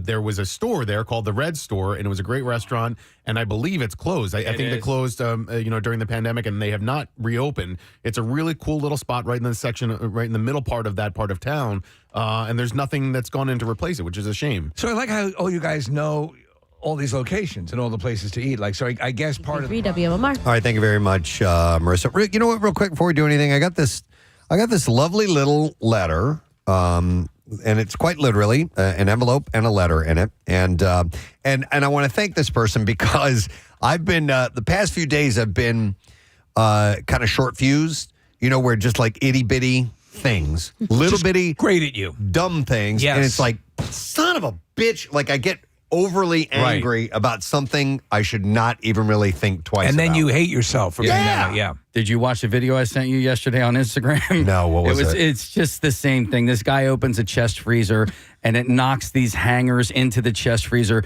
And clearly this has happened to him many, many times. And he was like, and I was like, this is very, very... It's reminiscent of like when you bend down to pick up a towel and you bend down like 3 different times and keep missing the towel. Well, we're just talking. I was pointing to the inside of my lip. I bit the same spot 4 times yesterday. By the way, 4 I think is the fed up magic number That's for me.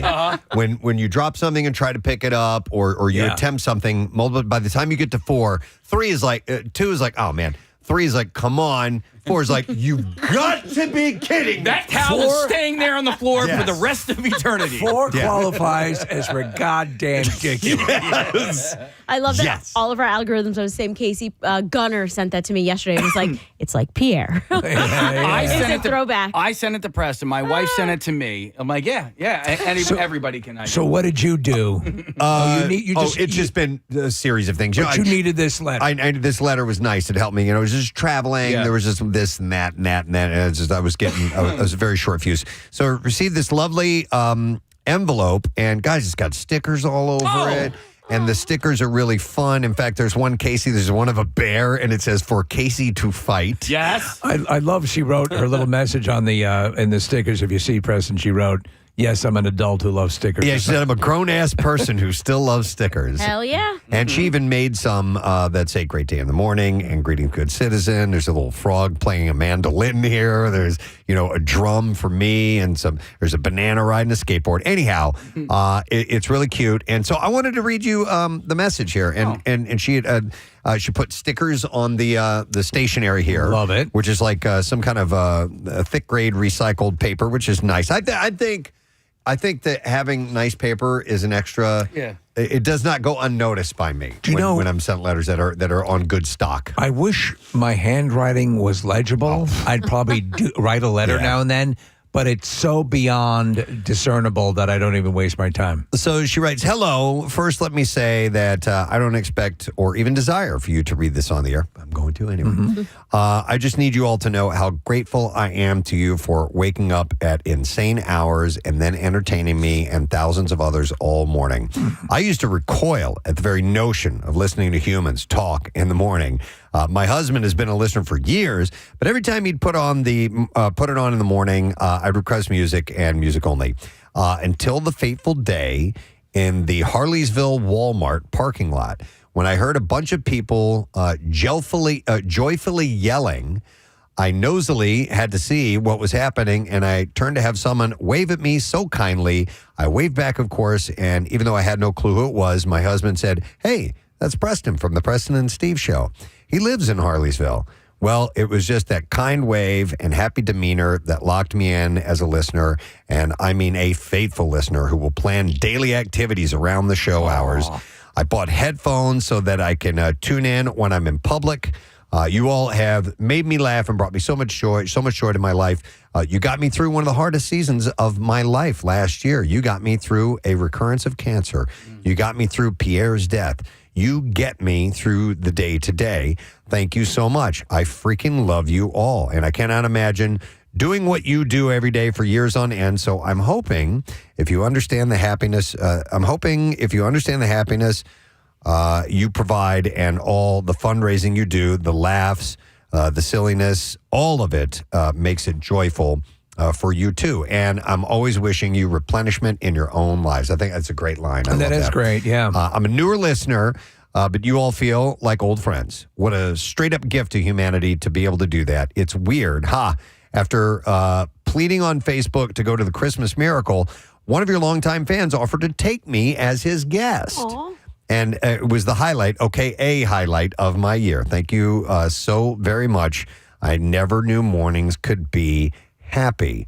Love, and it's signed Stacy in KFP in King of Prussia. Well, that was wonderful. Stacy, you have made me very happy. Thank you very much for doing that. That was a super sweet thing. Made us very happy. I will hang on to this. I will put this in the in my Charts and Crafts section of the office. Yeah, because it's so delightfully decorated too. The big secret that Stacy, may not understand is that we get just as much back from knowing that we're a part of your mornings, from seeing you out in public, from seeing you in the parking lot of the supermarket in Harleysville, Preston. Yeah, the way you enrich our experience here and give us everything, it means the world. We have a nice thing going on, and we love that you're a part of it. Thank you so much. I'm going to post some photos of this on Instagram. Okay. Yep. Love that.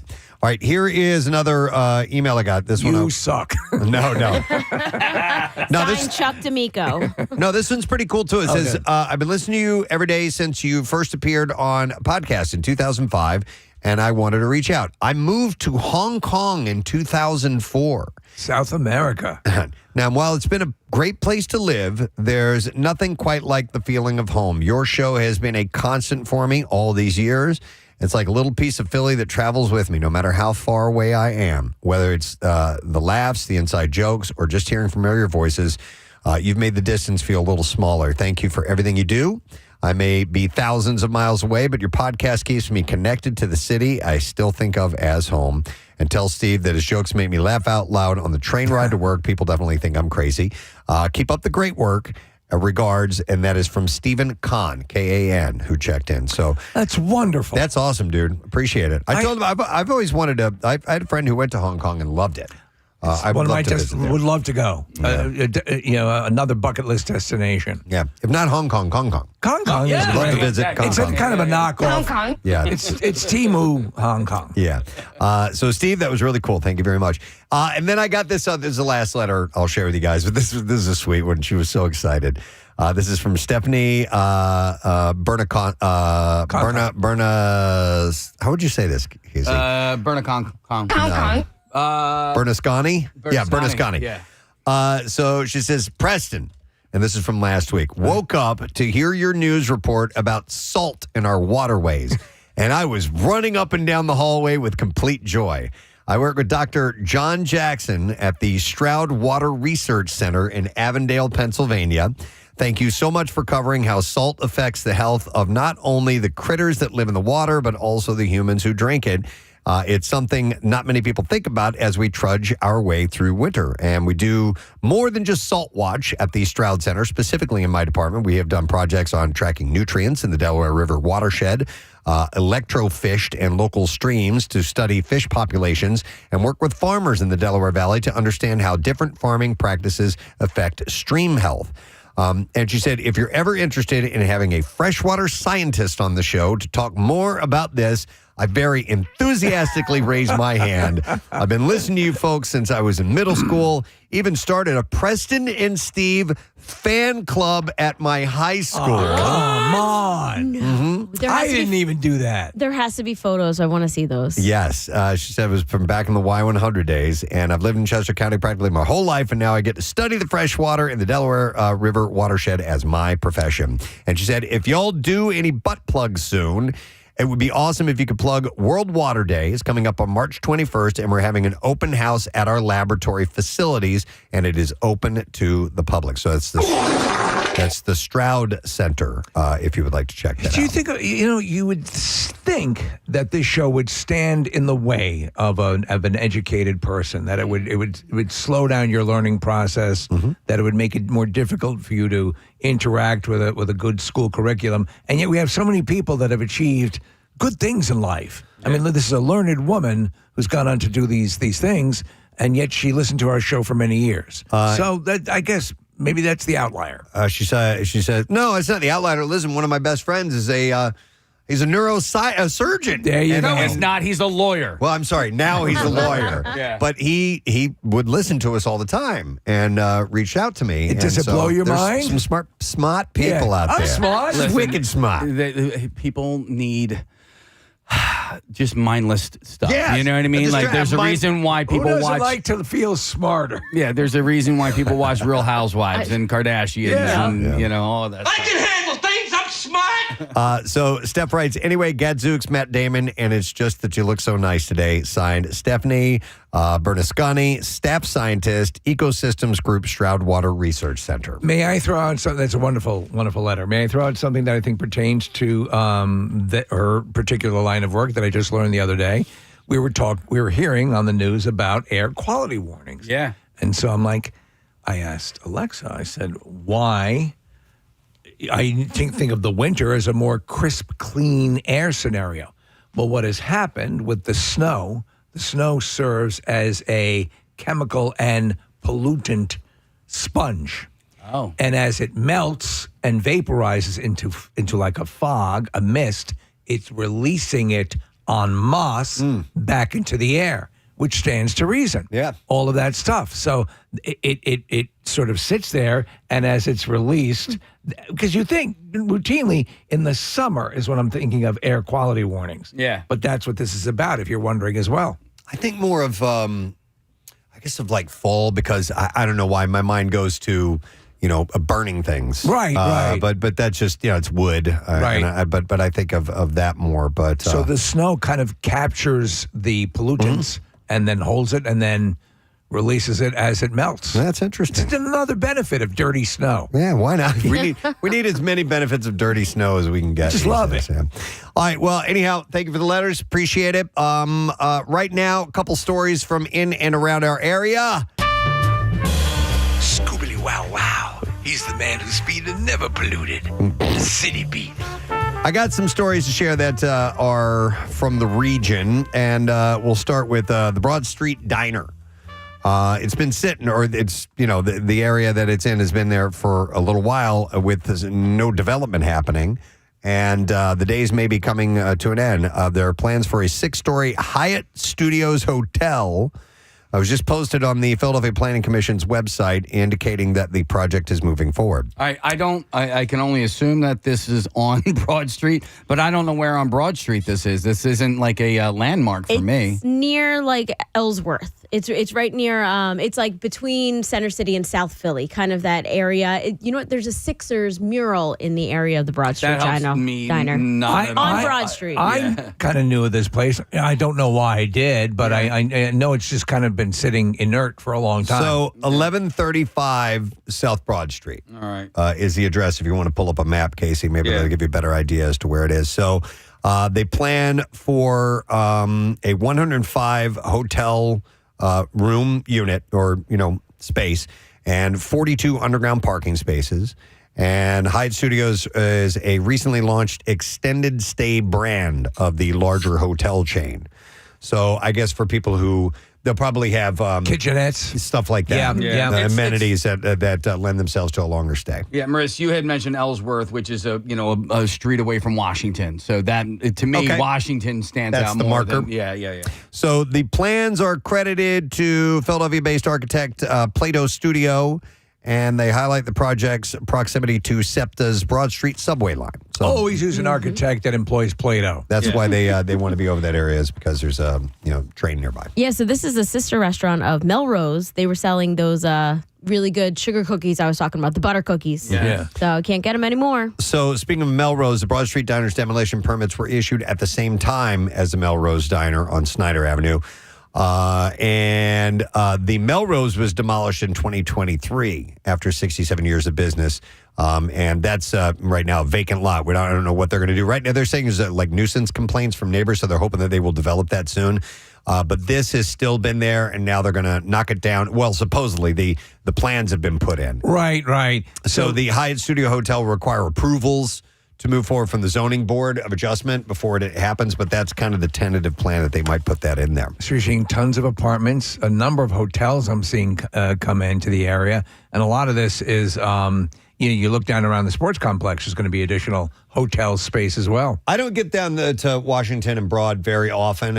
My travels don't take me there. I haven't been there in years, but are there other hotels in that strip, in that length? Actually, I remember there was like just 2 vacant lots for years. Yeah. Now one of them is condos. Actually, almost two of the 3 corners are all condos. So it's really built up. There's a new supermarket down there. It's like right near Kappa.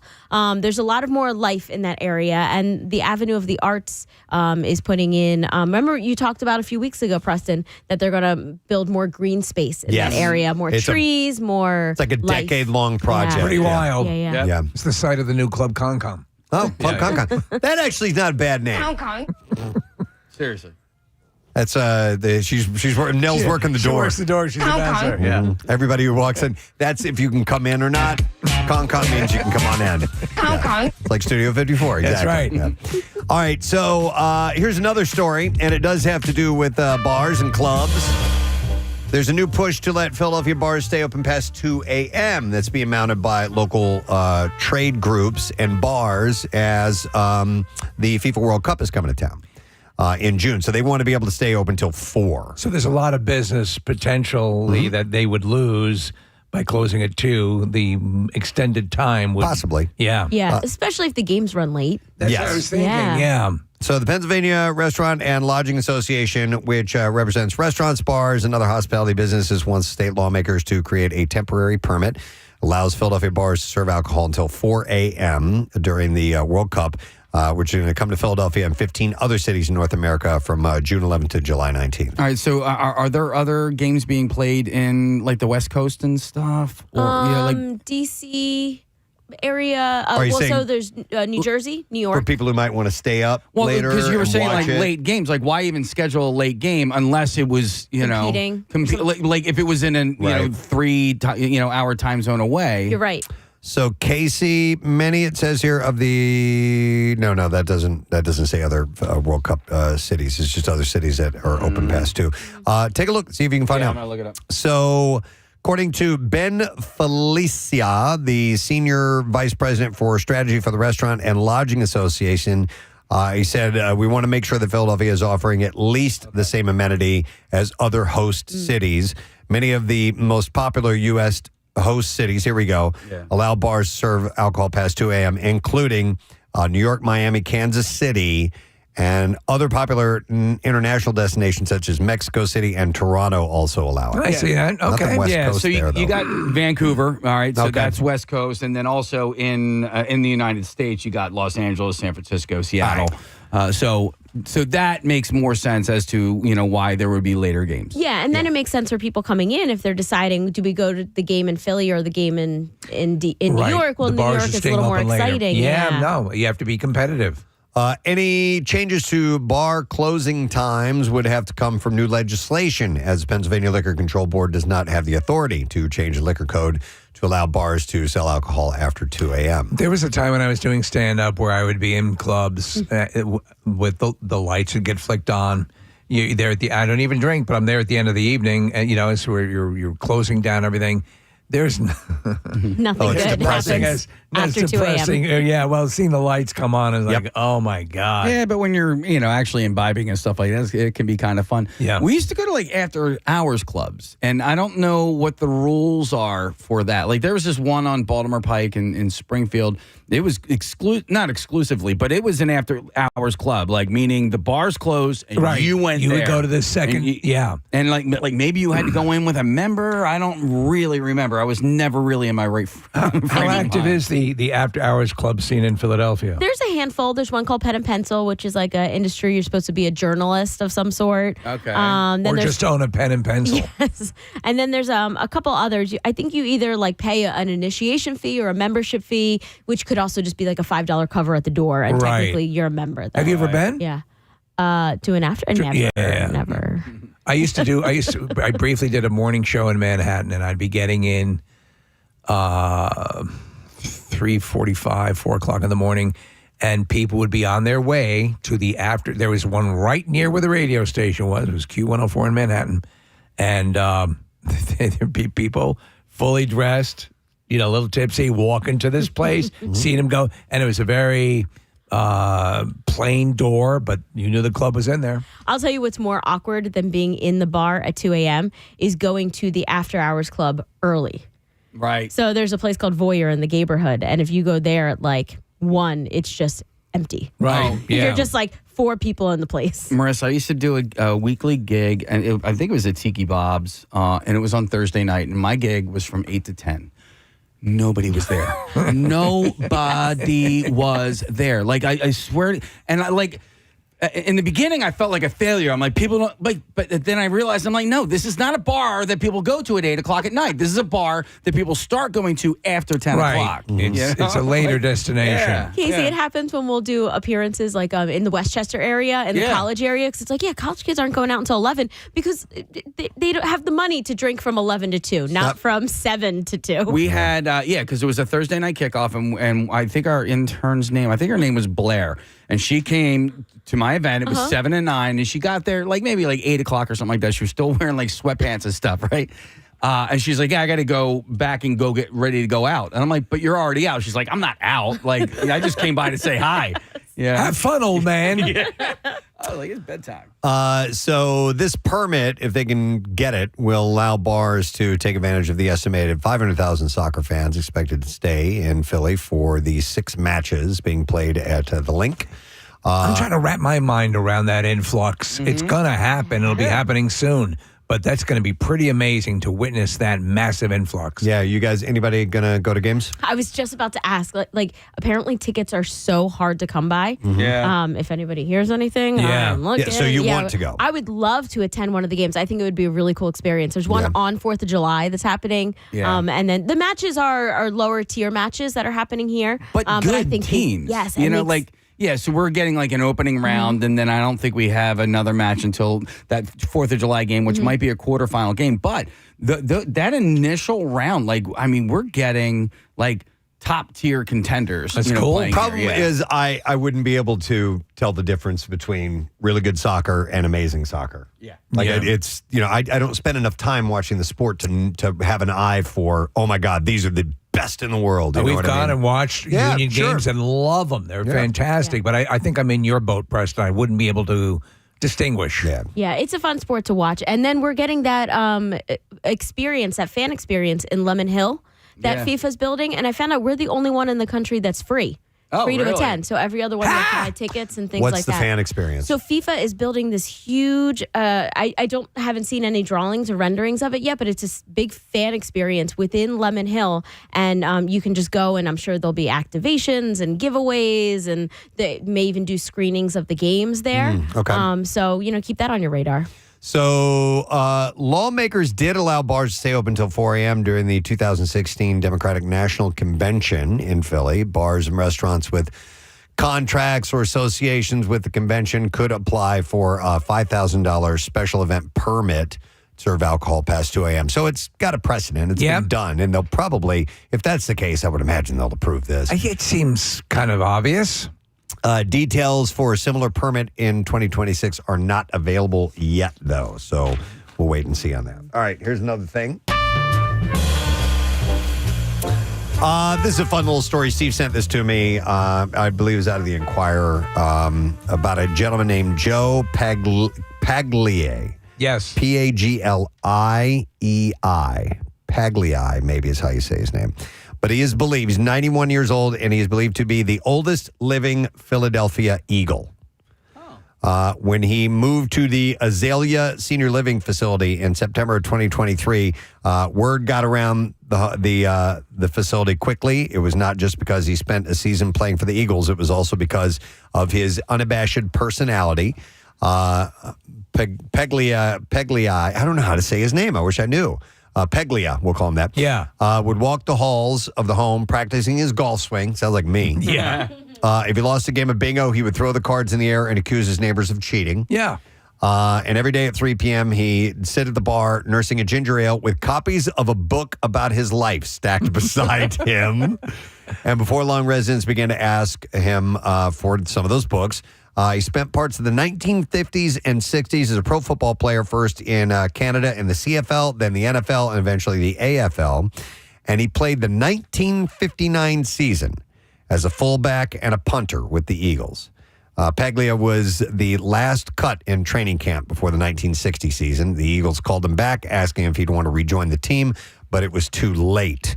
He had already signed with the New York Titans, later to become the New York Jets, and he ended up missing out on a championship because of that. He said it was a big mistake, or his daughter said that. But it didn't hamper his confidence.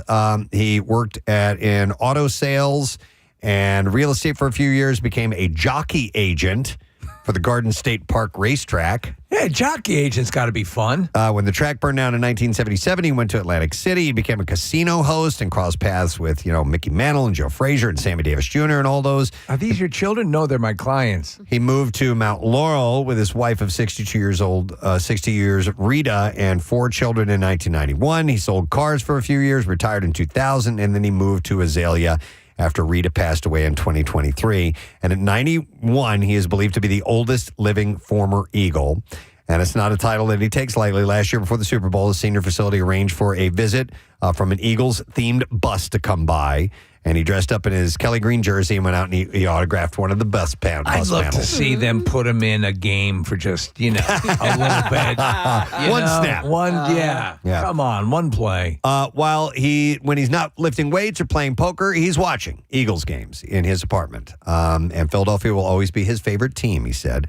But he does have some misgivings about how he was used back in the day. He said, I was awfully good to be sitting down, not enough playing time. So this is why we can get a little more time on the field and do a make good. The staffers at Azalea of Cinnaminson said that Paglia is something akin to a mayor. He knows everyone in the building, and he also knows everything that's going on in the building, for better or for worse. Make sure they put him in. That's a tragic loss during today's Eagles game.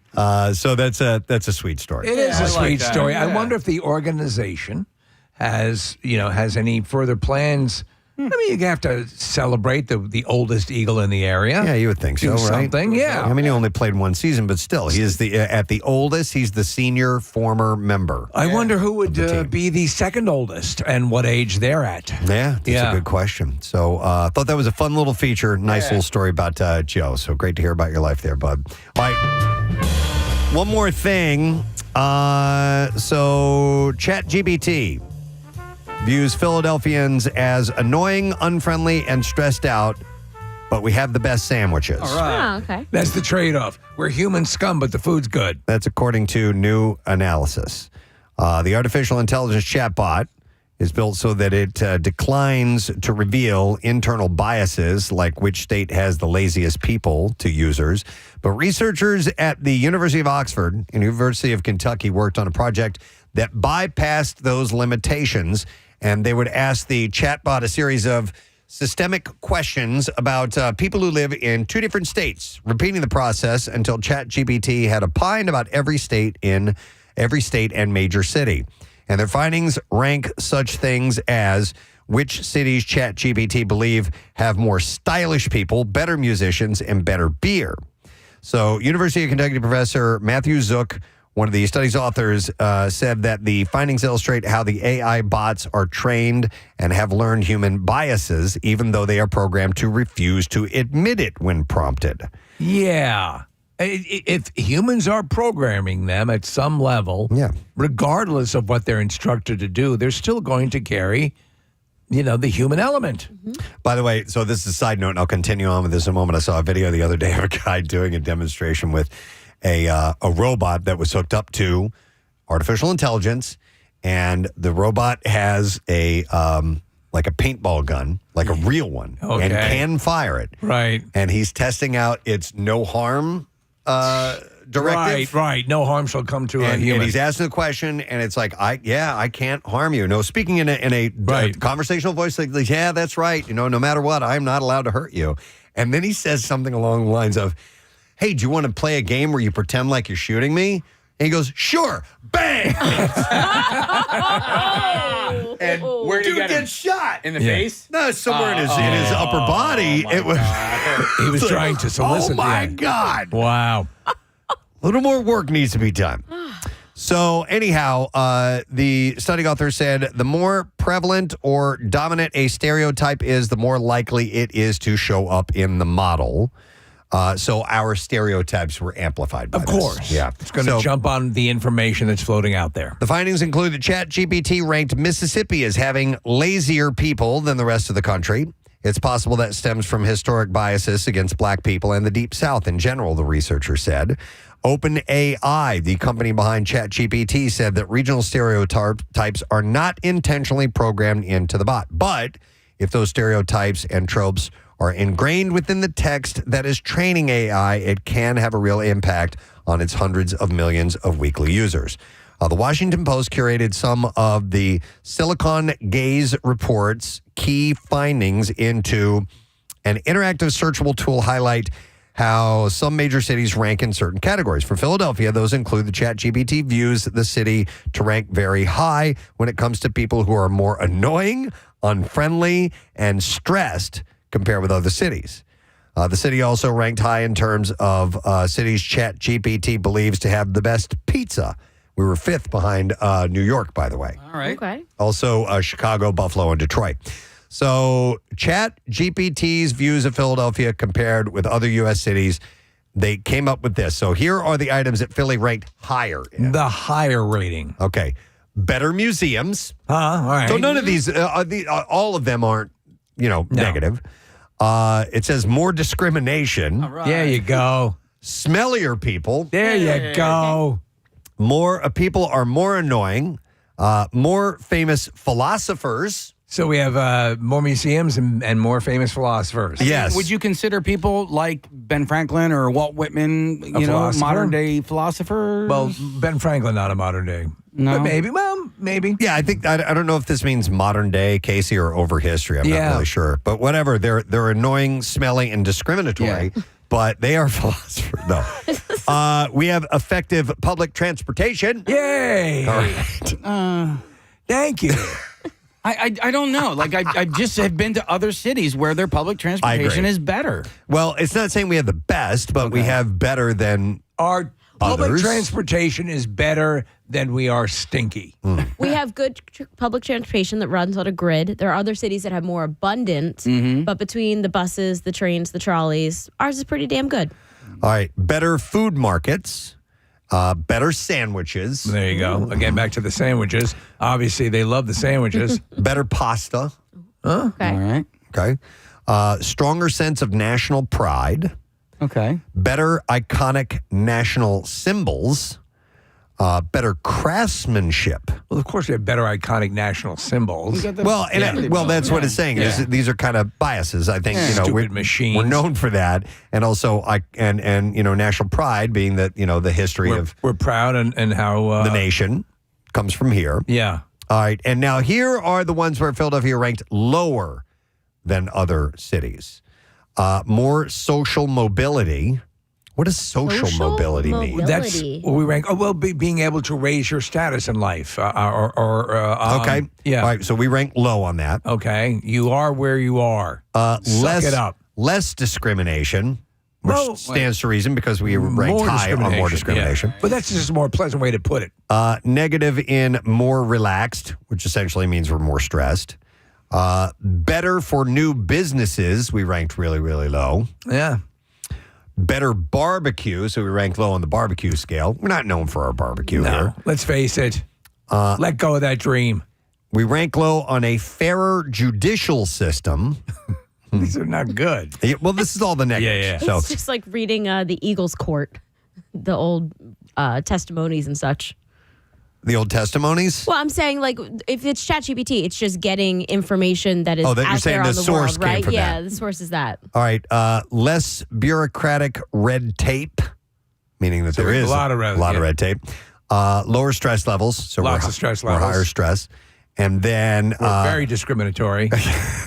We smell really bad, but our sandwiches, chef's kiss. Totally. And then we ranked low on happier population. Right. Depressed. Yes. Fat, smelly. Fat didn't come up on here, so just that's threw that good. in there, All yeah, right. yeah. Yeah. So, but that's, this is, AI at work and what they broke that down to. Culling from the, as you were pointing out, Marissa, they're just grabbing all sorts of resources, and that's what it's concluding. News story, every sandwich best of list. Where we actually hit number one on these. So I just said, that we ranked high or low on this. Number one was for sandwiches. We're number one in the country. And number one for having a stronger sense of national pride compared to other cities. Boston was second for national pride. And for sandwiches, New York came in second. What's our most patriotic sandwich? I would say the fried eagle, Fried eagle. Yeah. Fried eagle sandwich. Breaded eagle. Yeah. So anyhow, take that for what you will, and just found that kind of interesting. Realize what the machines think of us. Yep, and that's what the AI thinks of us. And we're going to wrap up the city beat right there. It's not good. All right, we have a couple things coming up. One of them being a guest. We're going to talk to Ali Siddiq when we return. And a little bit later on, we have a concert announcement you may be interested in and a bunch of other things, too. So we'll take a quick break, come back, stay put, returning shortly. Preston and Steve's Cardboard Classic is back Friday, March 6th at Montage Mountain. Register your sled by February 27th. You could score $1,000 for Best Design or Best Screwball Peanut Butter Whiskey themed sled. $500 from Pro Team Collision for Preston and Steve's favorite fail. $200 for the fastest, and even beer for a year and Snow League merch from Pacifico. And when the classic ends, Mountain Fest at Montage begins with the M80s live. Then buy your ticket and stick around for a Saturday double bill with Sugar Ray and Wheatus. For complete details, head to WMMR.com. Preston and Steve's Cardboard Classic from 93.3 WMMR. Everything that rocks. Growing up here would have been to migrate to sample all the towns. Was that kind of the thing? We would vacation in a couple of the towns. Okay. And, you sort of get your feel and what you like. And the thing is, too, is like once you finally get your town, like where you like to go, that's really the only one. And there, So that's the process, though. You sample and then you decide what town's your town. And that's that. Yeah, as a kid, we went to Ocean City, we went to Wildwood Crest, right. And where you land is like your beach town. No one can convince you otherwise. Okay. Okay. Yeah, there's an ownership thing, it seems. I'm picking up Totally. on. Especially if you legitimately own property, right? I'm being indoctrinated into this. There's a pride of what your town is, what your beach is, and all that stuff. I think if I won the lottery, I'd buy a place in Cape May Point. That's my favorite town, I think. All right, number 2 on this. Oh, that's a little more aggressive. What happened to that? That's from Hamilton, by the way. Those are the 10 rules of dueling. Casey Kasem is Alexander Hamilton. All right, number 2 is Cape May. All right. Cape May. Number 1 beach in New Jersey for 3 years running is finally dethroned. It says, but let's be honest, the beach at Exit 0 on the Garden State Parkway is basically 1A. Perfect sand, picturesque boardwalk, dining options that make the town one of the state's top food designations, and blocks of gorgeous Victorian architecture make the long trip down to the state's southern tip well worth it. So, all right, and then number one. I'm not familiar with Beach Haven. It's on LBI. According to NJ.com. Okay. Beach Haven. Yeah. It says, for the first time in the history of our rankings, a new number one takes the crown. Beach Haven has been knocking on the door for a long time, finishing in the top 4 every year. One of the southernmost beaches on Long Beach Island is knocking no more. It's here. The mellow vibe combined with pristine beach. Some of the best surrounding food and entertainment in the state make it truly perfect beach destination. Any of you guys ever been there? Yeah. Yeah. Okay. LBI is interesting because there's I think just the one way in and out. And so when you get onto that island, you then have to make a decision. You going north or you going south? And it's a long drive. Like when you get to Wildwood Crest or the Wildwoods, there's a bunch of different ways to get onto that island. Yes. I believe with LBI, there's just the one, and it's just it makes it interesting. Wow. I would imagine it makes it a long trip to get off. As you can there imagine. when you need to.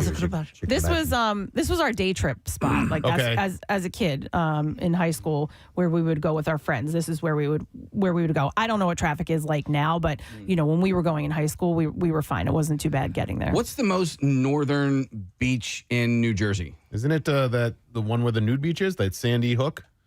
Because we've talked about that a couple times. No, like you can see Manhattan from further north. Yeah, you got to keep going, Steve. That's Massachusetts. Oh, right. Yeah. That's near Boston. Okay, I've heard. But we've talked about that nude beach in Sandy Hook more than once. And Case, you can see Manhattan from there. You can see the Freedom Tower. That's got to be pretty cool.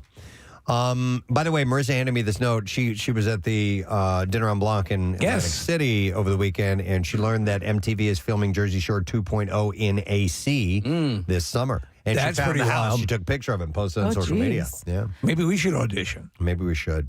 I was in New York on Long Island this past weekend at a place called Nickerson Beach, and just the difference between the beaches, like our Jersey Shore and there, it's just like it's completely different. I mean, it was beautiful, and I loved it there, but just the difference, I was like, Yeah.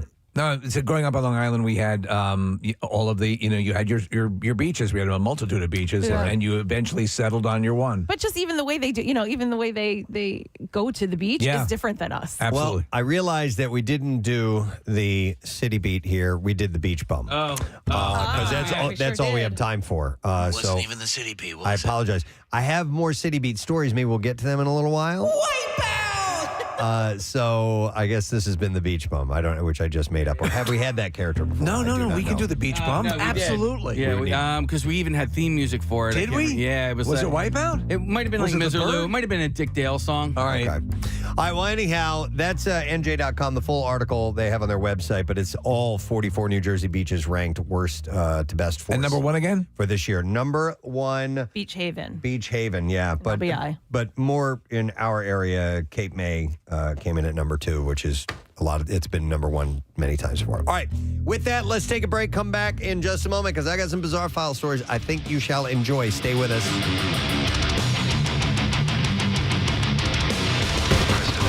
Kathy, I saw this article this morning, and it was in the Daily Mail. And who was it? Tracy Cox is her name, believe it or not. Yeah, she's like a relationship advice columnist. Out of England, correct? Out of England, correct. And I saw this article. So it's, obviously online dating, using apps and all that stuff is very easy to, peruse. But then again, you might be hesitant on that type of thing. You want to do it old school. She had come up with some ideas on how and where to meet men if you're, like in your 30s or something like that. That age range is kind of where she's targeting. But out in the real world. Yes. Like some good places and what to do. And I was like, okay, I'll take a look at this. And there's some good practical advice here. But it goes on to later on describe, and I'll get to it at the end, of how to tell when a man is interested in you. Secret signs that he's ready for sex, which I found very, very fun. But I wanted to go through some of these other things. Locations where you can meet men. Yeah. So we're trying to help out the ladies who are guys. Well, that's where you messed up, son. You can't go to no bar to find a nice woman. You got to go to a nice place, a quiet place like a library. There's a good woman there. Church. And at church is good girls. Yep. Or this place here, where I'm going tonight, the Black Awareness Rally, there's going to be some fine women there. Good, clean girls. That's where I'm going. I love that scene so It's much. great. Anything that takes place in Mighty Sharp in that shop is just gold.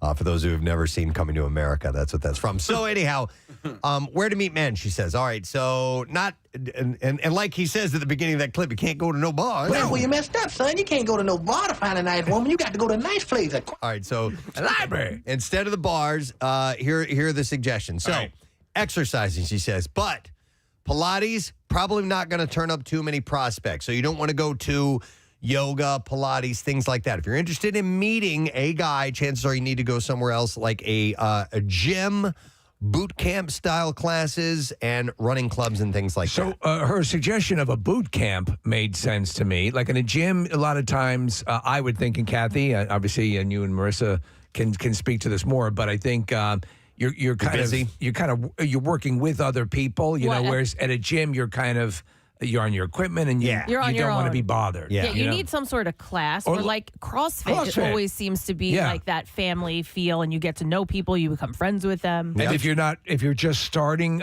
you can have a heart attack in public. That's always a benefit. Okay, yes. Yeah. Yes. Kathy, have you ever been hit on or approached in a gym? Because, it's really like, you should never do that if you're a guy. It's just it's rule number one, but it still happens. I don't know. I don't think he was hitting on me, but actually, he's a listener of the show, and he ended up telling me. And we used to call him Superman because he used to wear a Superman shirt to the gym. He's probably listening now. I don't think he was hitting on me, but he once said to me, he's like, "I'm practically doing flips over there." He's like, "And you're not even looking over at me." Wow. But he was like super. He was very fit. He would do pull-ups and like flip up over the bar. Right. And, we always like kind of smiled at him because he was like, he drew attention to himself in the gym. And I would do a class with a group of girls. And so we'd be like, Superman's over there.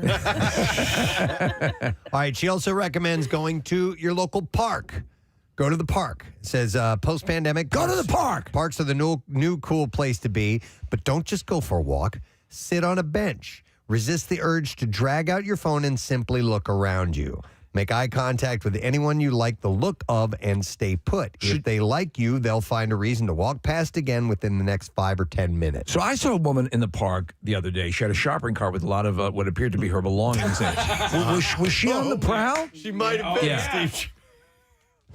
She was sending out the vibes to you, bro. Was I getting hit on? Yeah. Did she tell you, did she walk up and say, give me $1? Yeah, I want $1. But I don't know. Maybe she was interested, Steve. Who knows? All right, taking the dog for a walk. So if you have a pet or if you want to borrow one, it gives people the perfect excuse to approach you. And that is actually, guys use that. It's an icebreaker as well, most definitely. What was the Janine Garofalo film that was really Truth About Cats and Dogs? Yeah. Yep. So I took my dog to, and I didn't realize this, but Cape May has like a little town center walk, and I took Reggie there, and people went crazy for him. The amount of tail you got was crazy, right? Well, you're talking about this, Preston. I think it's weirder and harder for a guy to approach a woman in public. Yeah. Do you know what I mean? Oh, yeah. Yes. I don't want to scare you. If you want these, I think, provide, to Preston's point, the point of the article, these provide you a more viable, unless you're like what they used to classically refer to as a masher. If you legitimately would like to speak to a woman and start a line of conversation. Well, here's the thing. These are just the places to go to. Now, your technique that you use. Like you can't just whip it out. When you get there is a different story. Hey, nibble my shack. Right. I love this dog. No, it's bag. Right. Nibble my bag. Nibble my bag. I like sack works too. It's actually it's better. even better. Actually, that was Gerald Ford's line. Oh, okay. All right. Nibble my bag. Places you may want to go, ladies, to places where men outnumber women. This is if you're indeed interested in a man, that is. So. Vasectomy center. Chances are going to be more men than women there. So she says a local pub rather than the glitzy bar that attracts girls looking, hopefully, out from behind a cocktail. A gym that has a heavy weights section rather than one that targets the yoga crowd, which kind of goes back to that first thing we said. So you don't want to go to a real meathead gym. If you go to, I think, like a CrossFit or like a lot of women are into now getting into sort of the more powerlifting line for a good exercise. So that might be a good option. But a pub rather than a meat market bar. Right. So I saw this Instagram video not that long ago, and it was advertising Kavanaugh's. And I love Kavanaugh's. This is a great place, but it was for their nightlife, and it was showing off what a cool club it is at night. And they clearly not aimed towards me in their demographic, but it was people in their 20s. all good looking, all having a really great time. And I was just like, it boggles my mind that anybody ever goes to places like that to meet, and they do. I just don't know how anyone ever is able to actually have a conversation, or if that doesn't matter whatsoever. There is, and I know completely what you're saying. I mean, I'm 46, you know. Even then, though, when you want to communicate and it's so loud or so I've never gotten cacophonous, and that I used don't to do that. I mean, it was hard, but I used to totally be in the clubs all the time. Did you lean in and do the yelling thing? Yeah, totally. Man. You would have to I like you! Yeah, you would have to yell. We were doing shots, and it was a different atmosphere. I mean, what are you reading these days? Yeah. That's what we talked about. I have a dog.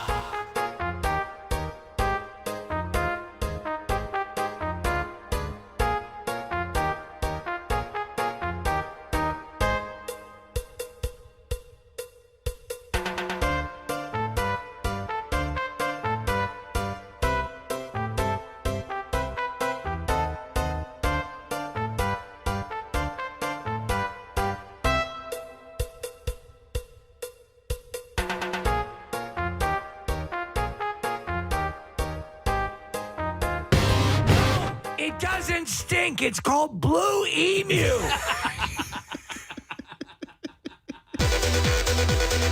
It's great for joint pain. 93 WMMR. All right, thank you, Marissa. Our next guest we've had the pleasure of having in our studio on occasion, but he is in town on the 21st for 2 shows because one of them sold out. That's a good thing. That's a good problem to have. There is now a 4:30 show. There was originally just a 7 p.m. show, but now there's a 4:30 show at Marian Anderson Hall. You can get tickets at ensembleartsphilly.com. Please welcome Ali Siddiq to our show today. Morning, Ali. How y'all doing? Good morning. That's a great shirt. Oh, you like this? Thank you. I love it, man. It's such an iconic. For those who can't see, I'm wearing a PBS Public Broadcasting shirt, but everyone knows the symbol. I mean, I think a lot of I think of Sesame Street and Zoom, Mr. Rogers, and Zoom. I mean, it developed me as a kid. All that time I spent. I learned to count on that show. Yeah. Mm-hmm. Yeah. Everyone did. Yeah. Even people who knew have relearned it. So the problem was when I started counting, I would get to 12 and be like, ha, ha, ha, ha, 12. That's as far as they would go on Sesame Street was 12. You're right, man. They had built-in sequel series, just go the additional numbers, but they never took advantage of it. Ali, you look good. We were actually, our good friend Greg Fitzsimmons was on last week. And he was talking about being so jazzed. He had you on and was raving about the interview. He said, we know, Ali. He's amazing. So, doing every time you're on, we do a deep dive on you. Your story's so amazing. You have so much that's gone on in your life. You've lived the hell out of life. I went back and watched your the Ari Shaffir, the series. I can't believe this is happening. Yeah, I believe that's the title. It's not happening. This is not happening. Relaying the story about an experience in prison. And I said, let me just take an even deeper dive. Have you ever put pen to paper or fingers to keyboard and tried to chronicle everything in a memoir? Or have you ever been approached about your story for a script? Because, man, oh man, you got a lot in there. Yeah, I'm kind of doing it now with the specials. If people look from Domino Effect 1 to 4 is just chronicling my life from 10 to 25, and then now I've moved to the current status, with my 2 sons and Rugged, and now I'm going to Mondays is the new special I just released. After Mondays is My Father, so which comes out in March. I'm just, I'm doing it through the stand-up. So if people just watch all the specials, they They'll caught get the up. story. Congratulations on My 2 Sons, by the way. Winning awards or nominated NAACP award and nominated. Huge numbers for that. Is it obviously you've lived this life and I watched a good portion of the special. Have you always been a candid person? It seems like there's nothing off limits when you're on stage.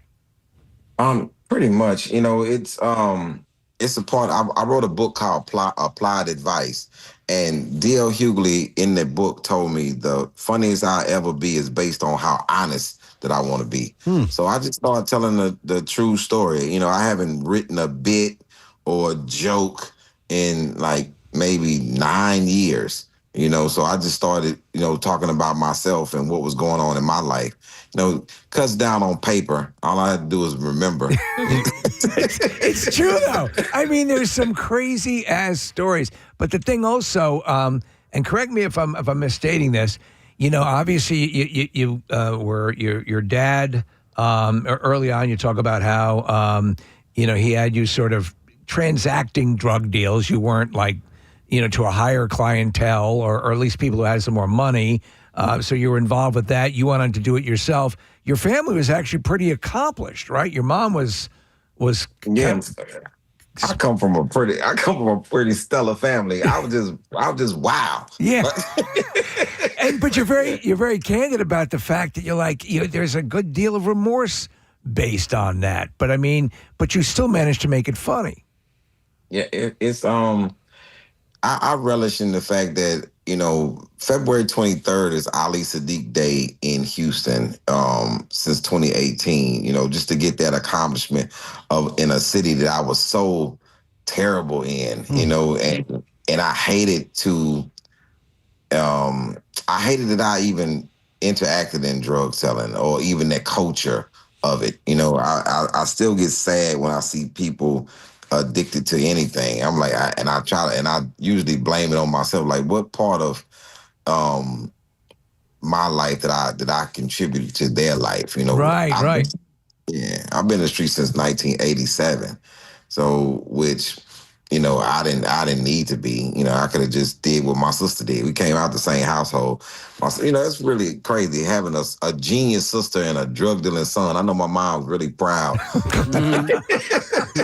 Well, yeah, but then you. I mean, look at since then the accomplishments are many. I mean, so I get the sense. I think you've even said as much that your life is kind of a continuing effort to 180 from the past and be the best you can be.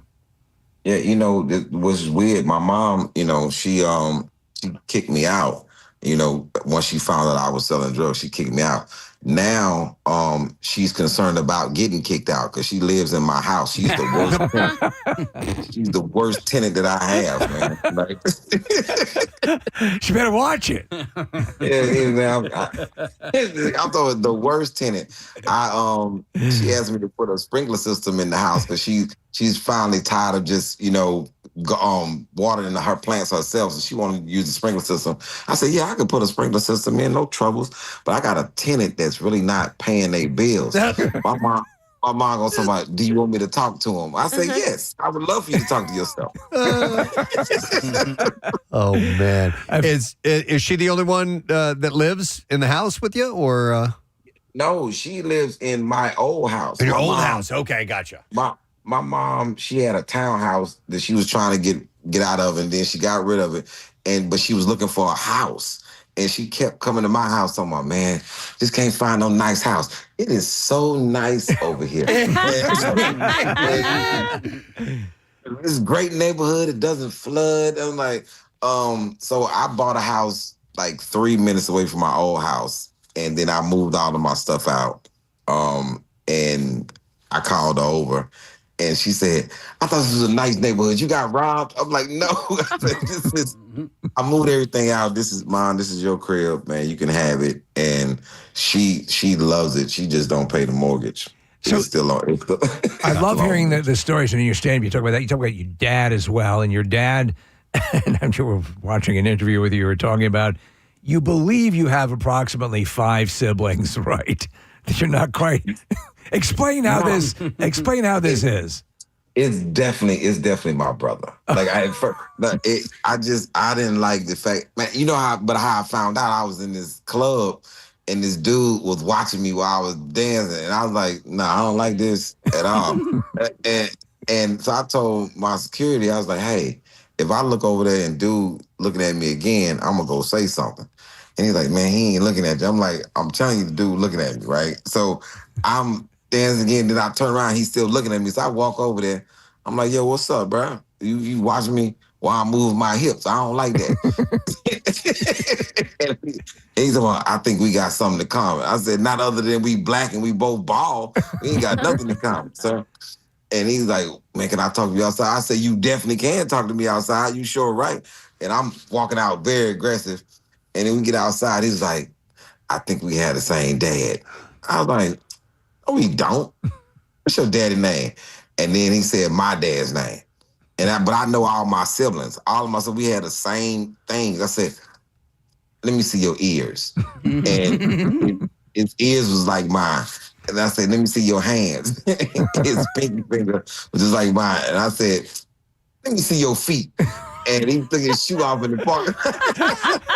You're going through every body part. Oh, my God. And I called my sister. I said, yo, I think we got another brother. My sister's like, nah, I ain't going for it. And then he sent me a picture. The dude sent me a picture of his mother. And I was like, oh, yeah, this is definitely my dad. So wild. So wild. She looked just like my mom. I'm like, oh, yeah, he have a type. So, yeah, it's all right. Yeah. So because it started like a year before that when my dad had called me and talking about today a child was born, and it was in November. And I was like, my birthday is in October. Ali, was ever a DNA test on, or are we satisfied with the ears, hands, and foot test? I'm satisfied. All right. He looks just like my dad, and I'm like, okay, this is us. We collected another one. It's probably another one out there too, but they just ain't came forth. Well, you're no amateur. You've got what, 9 of your own? Yeah, but they all know each other. They all They all know each other. This was wet. Those was wedlock kids. I don't know what this guy is. Does he? He's in between me and my sister. Oh, that's wild. Wow. Yeah, it's like I'm 52. He's 53. My sister's 54. You know what I'm saying? And we had no idea about him. Wow. And I won't even bring it up to my mom because my mom would go to my father's grave and curse him out at his grave. So I'm like, nah, I'm good. So you lived with your dad for about 4 years, and you lived with your mom for a whole bunch of time, and that's where things were kind of set in motion. What is interesting to me is you had this life is going on. You were recounting this one story. You encounter a whole bunch of things while you're on the street and you're dealing drugs and doing all this stuff. And you're saying to yourself, why am I doing? I don't need to be doing this. What is this about? And eventually you got thrown into the trunk of a car with your mouth taped shut. Explain what happened. That's on the special. You know, I generally don't do stuff that they can say. I don't even do those things on stage. I know people, but I go through it. Because I haven't did a drug, I haven't did that part of my life in a while. Yeah. So I got thrown in the trunk. I'm like 17, and this is when drug dealing had changed. Like you had to have a weapon with you and all these things. And in my life, I wasn't dealing like that. I had honor amongst thieves, and so these guys they robbed me basically, and threw me in a trunk of my own trunk. I had a Monte Carlo, and I was in the trunk duct tape. And the thing that I was really mad about, that right before I got there, I said to myself, I was gonna put this tire back in the right place in the trunk. In the trunk. Yeah, and I am stuck on this tire and my back is hurting. And I was like, yo, I knew I should have put this tire. Wow. It's crazy though. You think that would change you, but listen. So fast forward to your own kids. You've had your colorful life, and are your kids pampered? Are you a strict dad? Are you? How do you approach them? My kids are very pampered. Especially my younger kids. I don't have the gusto that I used to have with my older kids. You know, they were definitely. I was a little more strict on my older kids, but now I'm so laid back. And my older kids, they take advantage of it as well. You know, usually a child will call you for, hey, I need, money for a bill or whatever. But my my oldest daughter, she's 27. She's a chef. And she called me and she said, "Hey, Dad, it's a restaurant for sale and I want you to buy it for me." Oh, my God. Wow. And I was like, and usually I would have been, my old self, I would have been tripping. I was like, so I just said, "Man, how much is it, man?" You've been softened, man. Yeah, now she owns the restaurant, but they still mad at the youngest one because her Nia gets away with everything because she's a baby. Like That's standard, right? Yeah. I would think so. I don't have it. I used to be a strong father. Now, man, that little girl just come and anytime she gets in trouble, she just come to me and I vouch for her, which I shouldn't be an enabler like this. I come in, yo, what she do? She threw something on the floor. Wow, okay. Oh, is it that bad? Yeah. Well, they're seeing you, and they know that one day they're going to be denying you a sprinkler system at your house. Right. Oh, no, I'm not going to allow them to deny me anything. I'm building a fortress away from them. I'm building my rest haven on 3 acres of land. I'm not letting them have any say-so over my life. Yeah. I got my whole nursing staff set up and everything. If I had to go to a home, I'm staying in my home. Hey, I got nurses, I got everything. I'm not letting them talk. My daughters, I think my daughters do a good job, but my sons, nah. No. I'm not counting on them. I don't know if your kids are like my kids, but Steve, man, they're always keeping score. Are they? Yeah, they know what everybody else has gotten, what they're getting, and I mean, like, honestly, like, when it comes down to Christmas, we got to make sure that they all have the exact same amount of presents, like, and like, if you have gone out and grabbed a bite to eat, and so got a burger or some fries, and they know about it. They know everything. So you're, I think, on the hook for 8 more restaurants, Ali. Yeah, I think you letting your kids communicate with each other too much. That's the secret. You keep them perfect. You treat them like veal. Yeah, I think that all of them are so different that they don't want the same things, and like. Hanan is my money baby. That's who know about all stocks, bonds, gold, silver, lead, anything that I purchase. It's me and Hanan, and Hanan is definitely the one who's supposed to distribute everything amongst everybody evenly. Because she's 10. This is who I've been talking to about money for the longest, and that's who I borrow money from if I need it. Yeah. Helena is so carefree. Helena, like, yo, man, I ice skate, man. I'm going to the Olympics. Y'all just deal with it. Well, let me ask you, of this 9, because I know it's a decision, and you're a man who likes to have a plan, clearly. Who's going to be the executor of the will of your collective? Ooh. Hanan. Yeah. Okay. All right.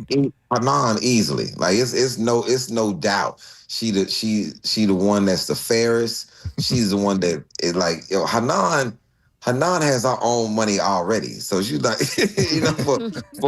for her birthday, all she wanted was a debit card. She's like, yo, can I get a debit card? Like, wow, yeah. Like, she didn't want anything.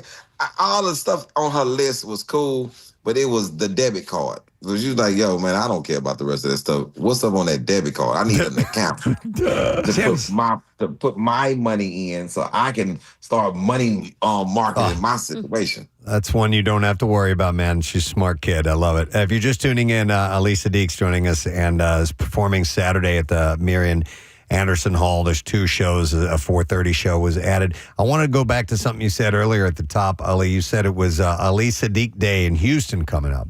And that's a big deal. And I'm curious what the perks are for Ali Siddiq Day. I would think free parking anywhere in the city at a minimum for you on that day. I don't think everybody knows. No one knows. I think it's just on me. And what I do is, I encourage people to feed the elderly and spend time with elderly people on Ali Siddiq Day. It's a celebration of the seniors, and And that is a big thing for me, for people to take care of senior citizens, spend some time with them, brighten up their day, hopefully their week, and leads into their month and their year. Make sure you take them to get something to eat, whether it's your grandparents, whether it's somebody else's grandparents. Just pass it forward to the people who paved the way for us to be in the positions that we are in now. Do you remember what first, like the moment that was important to you, keeping an eye on senior citizens? Was there a moment, something you saw or somebody you met that made you realize that's important? When I realized that a lot of my information, the good information I got, came from the elderly. I was younger, and I've always hung out with old people, and then not having my grandfather for as long as I would have wanted to, and then I spent a lot of time in the kitchen with my grandmom, both of them. So that's how I learned how to cook. That's how that passed on down to my daughter. If I wasn't a comic, I would be a chef, and I would probably, have a restaurant as well. So just watching my daughter do it is gratifying for me to be like, oh, I did it too. At least I made it. In that aspect, with allowing her to make it. So it's always been a thing with elderly people with me. Like it's. How are your chef chops right now? Are you a whiz in the kitchen? Yeah, I'm pretty good. Really? Yeah, I'm pretty good. Yeah, pretty good. Yeah. Do you watch the show The Bear? No, I don't. I think my daughter may have watched it. What's crazy? I don't watch The Bear, but in fairness, I never watched any drug dealing shows either. I never watched Power or any of the The Wire. I just wasn't a fan of those shows, and I definitely don't watch prison shows. Shank Sharp Redemption probably was the only one, and I wasn't locked up at that time when I saw that. Hey, you don't. Is it a case of it's memories you don't want to have, and/or it never gets it right? They don't get it right. Right. Every prison show I've ever even heard of, when I see it, one episode or something, they never do a count. And I was like, okay, I'm done. Yeah. No. Let me ask you a question, because you're qualified. We had Guy Torrey on the show, and American History X, great movie, brilliant, great performance, and he is telling us that he works in the laundromat in the movie, and he says that's the position to have. Well, didn't you work in the laundromat when you were incarcerated? I worked in the laundry. That's not the position. It's a position. It's cool. But it comes with getting the best clothes. But it's not like the outfits look different. Yeah. But there was no extra benefit to you. You weren't the man to talk to. Yeah, you could sell good clothes and all that, but that's not the position, man. The position was the position that I actually was in, fire and safety clerk. When you the fire and safety clerk, this is the position. Oh, really? Okay. Yeah, you have a lot more. You have a lot more power. And depending upon the unit, if you're a trustee that you work in the front office with the warden, or you're SSI. SSI is a good position. I was that as well, because you can move around the whole unit. But a fire and safety clerk, a lot more power. Or you work in concessions.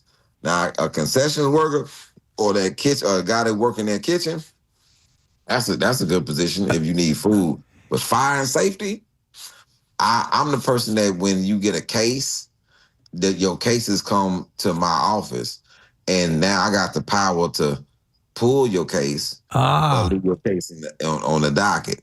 You know what I'm saying? And then I know all of the gas masks, the weapons. I know everything that the unit has to offer, and I know where all the CO's information is, because every injury, everything comes to the fire and safety clerk, and I just know everything. Like if I needed to get at you, I'm like, Mr. Johnson, you live at 2225 Katy Street, right? Yeah, that makes more sense. Just knowing what someone is, if someone's putting starch in their shorts, much more impactful. You've done radio as well. You did radio in Houston, correct? What's worse? And Shreveport. Okay. Radio, yeah. What's worse, prison or radio? They kind of run the same. It's weird. The only difference is, they kind of tell you when you're getting out of prison, but the radio, that you just come and your fob don't work.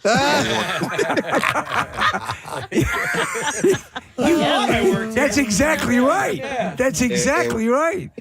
In prison, they don't walk you out. In radio, they walk you out. You're like, hey, man. Ali, you're crazy. Your specials on YouTube bring in big numbers, and is it you like the platform of YouTube because it's something that you have a little more control over as opposed to other networks and streaming services and things like that? Yeah, I pretty much like YouTube. You know, that's where I went to first. You know, it's a lot of independence over at YouTube, and in a huge audience. You can market as much as you want to. You can get it. You can really get it going. The other services, you're very limited because if they're handling the market, and you can't even really market once you're on their other services. You can't utilize your Facebook or your Instagram to market you further because it's all about them. And then, how I even got to YouTube, that when I had a special on Comedy Central, Bigger Than These Bars, I went to put a clip on my Instagram, and they flagged me for copyright infringement of my own special. Your own material. Really? Your own material. Yeah. Well, that's a turning point. Yep. And I was like, and then I called, and I think the sentence bothered me. Well, we own it. Yeah. Like on what, me? Or the likeness? Or like what y'all own? And then I was just done with it. Yeah. Well, let me ask you, like, if you do something with like Netflix, or was it Ted Sandros? Is that the guy's name? Or there's somebody, a muckety muck that you talk to. If you're really successful and you're generating a lot of eyes on YouTube, do you get a call from somebody? Does somebody say, "Good job, we love to keep working with you"? Or is it's that autonomous where you're just moving ahead, doing your thing, and they just leave you alone? They send you a plaque once you get to a certain. They send you a plaque. Do you have a plaque? Yeah, I have like 3 of them. No, I have 2. I'm missing one. I have a 500,000 subscribers, and I have 1 million. I think I'm missing 100,000. Oh, and I want it. Do you make the collab? Are they displayed? Yeah, in my house. Yeah. All right. And, all right. I don't think because they have a 10 million or like a ruby. Jeez. I don't think I'm going there, but it would be nice. So you're talking about the specials being basically the story of your life. Your life has obviously provided a lot of material. Are you seeing a long game from here as well? Once you wrap up, kind of telling your story through your stand-up, is there another direction you'd like to go in, or is that really not in the works right now? It's not desired. Like, no desire. People think I want to go do movies or sitcoms. Like, no, I'm cool. Yeah, I like doing what I do. That I didn't really see radio. Radio was cool. When I did it, but I think just me doing stand up is enough. And I think that I think that's satisfying enough for me. Yeah. Hey, Ali, asking about the the use of your own life as pretty much the subject matter. When you're telling stories and you're going to include people from your life, your family members, and so on, does it occasionally require a little permission request from the people that you're going to be talking about, or do you just go for it and see what happens later? I go by this rule. It's only one person that I don't say anything about, and that's by demand. My mom called me over and she said, "Hey, don't talk about me in your specials." Everybody else in my family is fair game. My mom was like, "No." She hit me with like a mob talk. "Come in, sit down." Which like, so she was doing mainframe computers. Yeah, and super smart. Where was she? Was she doing this for government stuff, or what was she? Oh, It was a company called Ferranti back in the day. I mean, that's pretty amazing. I mean, we're talking a while ago. Yeah, like I've been doing that since like 82, 81, 82, something up in there. Yeah. That's quite an accomplishment. Yeah. You had no interest in mainframe computers, clearly, right? Yeah, my mom, she probably didn't have it either. She was just doing something that she could do. My mom's been a nurse. She's a history professor at a university for years now. So it's pretty amazing. That's awesome, man. Yeah.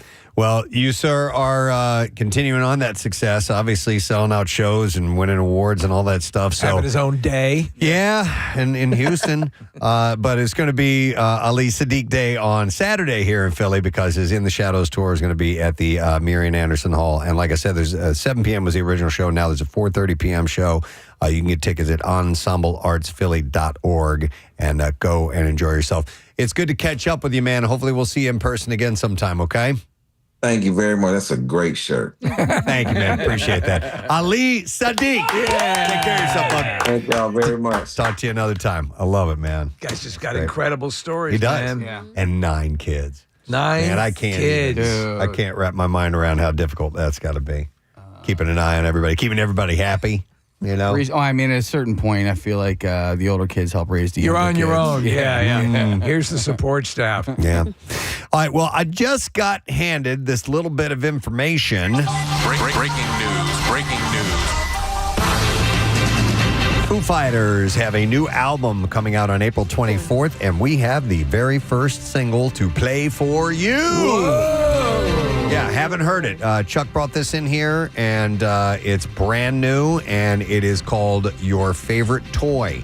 So why don't we take a break, and when we come back, we're going to play it? Yes, sir. That's what we're going to do. All right, we'll take a break, come back, new music, Foo Fighters, Your Favorite Toy, Bizarre File. Those things are on the way, so make sure you stay with us. Smell it! So William Devane advises we invest in gold.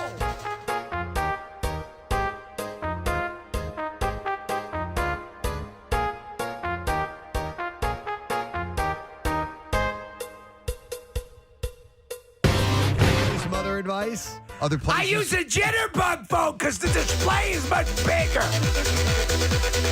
Wait, what? The jitterbug! When the grandkids call.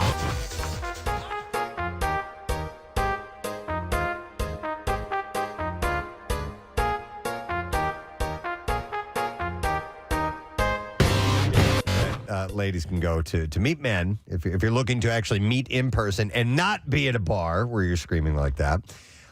She recommends a rally. So you're not going to be waiting long to join one. This weekend, Extinction Rebellion march through central London. Plenty of climate-aware, smiley hippie types out in force if you were looking. So there's always some type of a gathering of types. You can find those. All right, Steve, this one, she actually recommends a hardware store. A hardware store? Yeah. Yeah.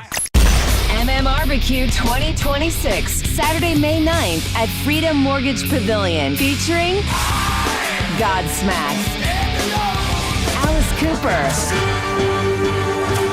The Hooters, Everclear, plus Des Rocks, Cami Kehoe, Lilac, our local shots opener, The Circus Hearts, and the Preston and Steve side stage with live band karaoke with Sidearm. It's always an all-day party, so don't miss out. Early bird tickets start at just $35 to sit your ass in the grass. Tickets on sale now at Ticketmaster.com from 93.3 WMMR. Everything that rocks. I'll tell you what, I've met a lot of great guys at hardware stores. I always have questions. I've and I'm been like, with Casey. I've told you before. I have been with Casey in a hardware store where he just goes up to random people. Yeah, they're not random. They're Explain. random to you, but They're people you've never met before that don't work there. They're random I have people. eyed these people up. I have judged them by the way they look. They are not random. I'm like, this guy looks like he can help me out, right? Just friends you haven't and met he'll walk yet. up and Yes. say something like, "Hey, you look like you know how to build a fence." Yeah. How to put in a ceiling fan. Yeah, stuff like that. And then he'll ask questions about and and let's strike up a conversation. And that is a great way. And I know you've hooked up with a lot of guys. A lot of guys that way. I had a guy come over last summer. Yeah. I mean, that was great, man. I love what you did with your tongue, but I'm married. I know you're married. We can't do this. Don't catch any feelings. Don't get attached. I'm a loose cannon. She said they attract lots of men, and you got plenty of excuses to strike up a conversation. Can you help me choose which picture or glue or paint I need? I can do that for you. Yes, we all know women are just as good at do-it-yourself, but a bit of pretending won't make you a traitor to feminism. 3 testicles. No, I'm just looking for a ceiling fan. I could see. So it isn't. Yeah, that could work. You'd have to hang around all day. You're like I've seen a Home Depot hooker. I've seen people in hardware stores, and I'm one of those people in hardware stores. You don't want to come up to me, and So anyway, but if you hang out, if you loiter at the hardware store, maybe you got a shot. She also says a coffee shop is a good spot. If you spot someone you like the look of, note the time they arrive for their morning coffee. We are creatures of routine. Turn up the next day and the next at the same time, and make eye contact and smile. And the next thing you know, you're chatting comfortably. In a cafe, a classic cafe where they have like Wi-Fi, or you might have that sort of situation where you'll see people sitting at their tables, working on things or whatever. Did you guys ever continue to show up somewhere because you knew somebody was going to be there, or you would hope that somebody would be there? I'm sure that I have. An employee. Oh, yeah. There was a girl. He's here. Nah, there was a girl that worked when I was early in my radio career, and she worked at this grocery store. And I would go there. She worked at a counter that served like hot food and stuff like that. So I had a reason to go there because I was hungry. But I would go there specifically to see Didn't you walk past her with a whole bunch of meats and stuff under your shirt? And I told her it was a fraternity prank that I was doing. Nothing for me today, thanks. Yeah, Baskin Robbins, man. That's where the cute girls in high school worked. And so, I mean, a different kind of vibe case, but we would go there all the time. And I had a really cute golden retriever. And so I would take the dog over. None of it ever worked, but I tried. Right. I gave it a shot. You know what? You got to feel bad for the girl that works there that's not interested, because she is chained to that location. And has no choice but to. More free samples, please. Man, exactly. I went to Cali every single Saturday night. No, not Saturday night. Wednesday night. And you would think because it was a cover charge of $5 and then 25-cent drink. Cali. It's not. Well, I think RP McMurphy's is now closed. It was across the street from them in Dade Mall. But like, I would go there because specifically there was this girl, short blonde hair, who just did not want to give me the time of the day. But you tried. I tried. Yeah. Just by being there. By being there. Mm-hmm. I think I offered to buy her a drink, 25-cent drink a couple of times. Hey, 2 bits, no problem. Here's $1. I'm going to buy you 4 drinks. Yeah. All right. Another opportunity, ladies, for you to meet men through volunteering. She says, this is according to the author, Tracy Cox is her name. God knows there's plenty of organizations that would welcome your help, and he's likely to be nice as well. Offered to be the person who registers everyone, welcomes them to the event, and you'll meet all potentials. Live music events, and then she goes on to say, like waiting in line somewhere, so on and so on. So anyhow, here you go. Ladies, how do you let them know you're interested? All right. And she gives some advice. How do ladies... Yes. Telegraph that they're interested in, and Marissa and Kathy, pay attention. We want these rated. She said, women are great on picking up subtle body language clues. Men, not so much. So keep it simple and overt. Okay. So make it clear. These are 5 body language clues that men recognize most. So you do you spread your legs and do the hatchet chop. Oh my God. So she says, don't just use one, use them all. So here's one of them. Stand close and face him. Mm-hmm. That way he can't help but see you. Make lots of eye contact. It's the most obvious flirting signal of all. Should you rapid fire blink? No, I don't think so. Make sure that your body language is open. Uncross your arms, relax your shoulders, spread your legs. Turn your torso to face him. Okay. These are all sort of seductive, or not, if not seductive, inviting. Yes. There's one on here that I really really, that's like, okay. Okay. I don't think they're definitely interested. giving you guys enough credit, though. If somebody's making eye contact with you or comes over to talk, I mean, I can tell in a heartbeat. Yeah. That's how I got free French fries from this girl at Burger King in college. Maybe, but then again, I might be going. Then again, I might be wrong. Maybe she's just being nice. You know what I mean? Yeah. Okay. So she says, smile directly at him, the know that you want to chat him up. And then this is the one that would do it for me. Look down at the floor and then up to meet his eyes again. You're on the radio, aren't you? That's I recognize that voice. Wait, why? Kathy, you want me to do it? Williams is running for mayor. Yeah, I want to know why. Do that. it. Because this, Okay. all right, this is what I'm envisioning. All right, I'm going to do it to you. Oh, God, Okay? I'm going to be creeped So out. here we go. That's it. Let me take my glasses off. Let me do it again. Hang on. I want the cameras to get this. Should I do it at the camera? You look up, so I'll do it at the Nick camera. Murphy can cover it. Yeah. Here we go. Oh my God. Yeah. Kathy's got a boner. No, that's too much. All right. Stop it. What's your go-to subtle, inviting look? There's a great scene in the Batman where Zoe Kravitz as Catwoman is walking along. She's real seductive. And so the Batman says, "Look back at him." She goes, "If I look back at him, he's gonna think their connection's gonna take place." All right, and she does it. She turns back, and he gets up and walks over. Here we go. Yeah, because she knows she's got that.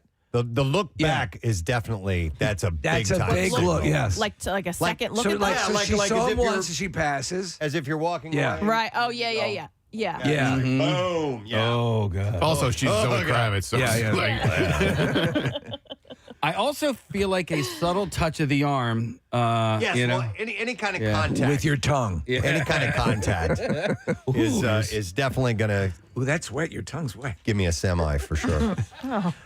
So you're saying Too much? Yeah, a little. sort of a demure look down and look up, right? Yeah, totally. yeah. Especially if the head stays down and just the eyes Right. come up. And then a little blinky. I keep looking right at her when I See, do that that. would be like, for me, that would be like, there's something I don't like about you. Like, I'm checking your whole Why body. don't we leave this place and go find a Ramada? Not the head tilt. Not that. Yes, you got it. But like, if I were to just like eye you from head to toe, like, wouldn't you think what is she looking at? Yeah. Like elevator eyes up and down that whole thing, Yeah, or like if I went like. well, yeah, like that. There's Yeah. like zero interest in your expression at all. Cold, dead eyes. Yeah, That's really totally. that I alluring. was smiling. And I Dear did God, this poor woman is brain dead.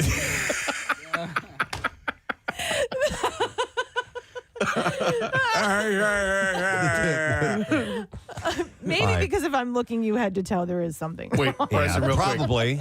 Like that moment though, where you feel that connection when they make that look at you, and it doesn't happen often in life, but when it does, there's something very, very palpable about it. Oh my gosh, and yes. like, and for me anyway, whenever it's happened, it's a sensation. It's like a York peppermint patty. Like, All right, so the tracks on the album are they're called "Caught in the Echo," "Of All People," "Window," "Your Favorite Toy," which we just played. If You Only Knew, "Spit Shine." Then you have "Unconditional," "Child Actor." I like this title, "Amen, Caveman," and "Asking for a Friend," which we've already played before. So Right. yeah, that definitely has a raw, obviously with the distorted vocals. You can't even tell that's really Dave singing. No, so I do they're like it though. Going for something different on that, which for the longest time they've stuck with a pretty signature sound. So it's cool to hear them kind of branch out and try something different and go for it, man. Why not? So That'll be cool to hear in the link this summer. yeah, That sound? yeah, definitely. All right, Bizarre File time. Here it is. WMMR presents Preston and Steve's Bizarre File. Brought to you by Liberty Safes of New Jersey. It's time to store all your valuables in one secure place with a Liberty Safe from Liberty Safes of New Jersey. Showrooms in Hamilton and Mount Laurel, New Jersey, or you can shop online at libertysafesnj.com. Spanish police said Wednesday they had arrested a 20-year-old man who allegedly hacked a hotel booking website to reserve luxury rooms for as little as 1 cent. You are under arrest. It is the first known cybercrime of its kind. The suspect is believed to have manipulated the site's payment system, altering the validation process of an electronic payment platform so that bookings appeared fully paid, but only a minimal amount, 1 cent, was actually charged for rooms, costing up to $1,200 a night. Yeah, he might have gotten away with it if he used a little bit more reasonable number. Spain's national police said this cyber attack was specifically designed to alter the payment validation system, and this is the first time that we've detected a crime using this method. Yes, we can give you that room for 1 cent. Police said the man, a Spanish national, also consumed minibar items during his stay and occasionally left bills unpaid. At the time of his arrest, he was staying at a luxury Madrid hotel with a 4-night reservation totaling $4,500.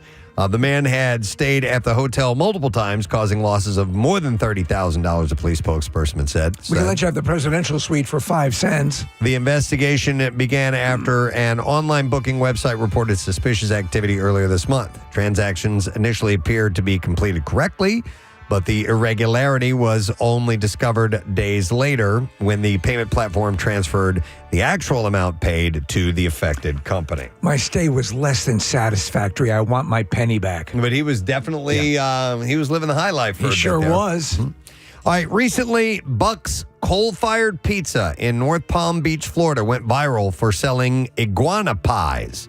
Initially, the idea capitalized on the recent cold snap in the area that saw frozen iguana falling from the trees. To be clear, no frozen iguanas were killed or used in the delicacy. Instead, they had the meat brought in from those who deal in exotic meats like alligator and python. At the peak of its hype, Frankie Cerise said that his store was taking 200 to 300 calls a day from those wanting to try it. And there were also complaints and even a visit from the Department of Health. Do you find that iguana tastes like alligator? I would guess it would, right? But so as a result, the restaurant has opted to scale back their iguana pie operation for now, anyway. Quick question there. When the iguanas are, and this is famous, it does happen, they freeze and they fall out of the trees. They're kind of in suspended animation. They're not dead, correct? Yeah. I mean, if the fall doesn't kill them, they're cold-blooded, so they just stop moving. That's it. But they spend their time climbing up in trees, and if it happens to happen at that moment, then they're just going to fall. Yeah. All right, another story out of Florida.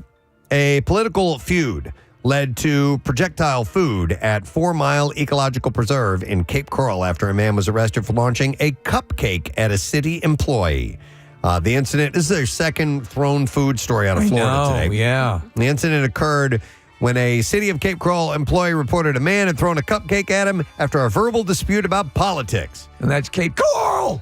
The alleged thrower, David Sternal, was found at a nearby gazebo with frosting on his person, claiming the city employee threw the cupcake at him. What a sad state of affairs to be sitting there with cupcake icing on you. So do you think him yelling is the guy throwing it or the guy who just got hit by the cupcake? I think it's the guy that just got hit. I think so too. He sounds pretty pissed off. Yeah, he just wasted a cupcake. Yeah. So police responded to the incident and conducted an interview with Sternal, and his speech and behavior were disorganized, prompting a Baker Act investigation. Call the Bakery Division. Sternal confirmed with law enforcement that he was aware of his surroundings and did not have any intent to harm himself or others. The city employee chose not to press charges against Sternal. However, he was formally trespassed from the preserve before leaving the area without further incident. He was taken into custody and faces criminal mischief for damage to property in the incident. Chinese robotics company Unitree stunned the world with a kung fu demonstration featuring its humanoid robots during the CCTV Spring Festival Gala. The G1 and H2 models performed alongside humans, pulling off somersaults, sword dancing, stick fighting, and even nunchuck moves. This is pretty amazing. I had to check and see if this was AI, but it appears, unless you have other information on it. No. I saw I didn't see this one, but I saw a dance routine that they were doing. Yeah, and I it saw was the kung fu. Unbelievable. Yeah. So it's from the same expo. So the whether the routines were scripted or not. So the company, according to the company's founder, the robots operated without any outside help, using only their own sensors to navigate and adjust in real time. Whether the routines were scripted or not, the fact that the robots could execute such complex martial arts moves is both impressive and a little unsettling. Orders for the robots reportedly jumped 150% after the show. So we're looking at the video now, Case. Marissa, look at this. Look at what they're doing, the movements on these robots. Yeah. And then at one point they have what are like nunchucks. Which is freaky. pretty well. It's freaky. I kind of love it. And I'm looking at this now and I'm like, oh, you know what? I think I would like a robot to walk my dogs for me. Yeah, well, that's, Okay. if they can do this, they can walk a friggin' dog. Yeah. That's practical. Yes. I was wondering how long, though, before we pay to go see a show of just this and the human dancers and are not what we're interested in because they can't do the crazy stuff. Look at that robot dance. Yeah, right. All right. Popular baby care brand Frida Baby is currently under fire from some parents who argue the company's tone on social media and product packaging has crossed a line. Many claim that the brand is sexualizing their products and the infants they're designed for, leading many to vow a total boycott. If you like a sexy baby, you've come to the right place. Well, listen to this. Image showed on social media a post prompting the company's 3-in-1 True Temp thermometer. It included an illustration of the device alongside a baby's bare bottom, and the caption read, "This is the closest your husband's going to get to a threesome." Oh, my God. I know. No, that's not appropriate. Another screenshot showed packaging for the brand's 3-in-1 ear, forehead, touchless thermometer with the phrase, "How about a quickie?" That's not so bad. A third message displayed instructions for a Frida Baby humidifier, which included the line, "I get turned on easily."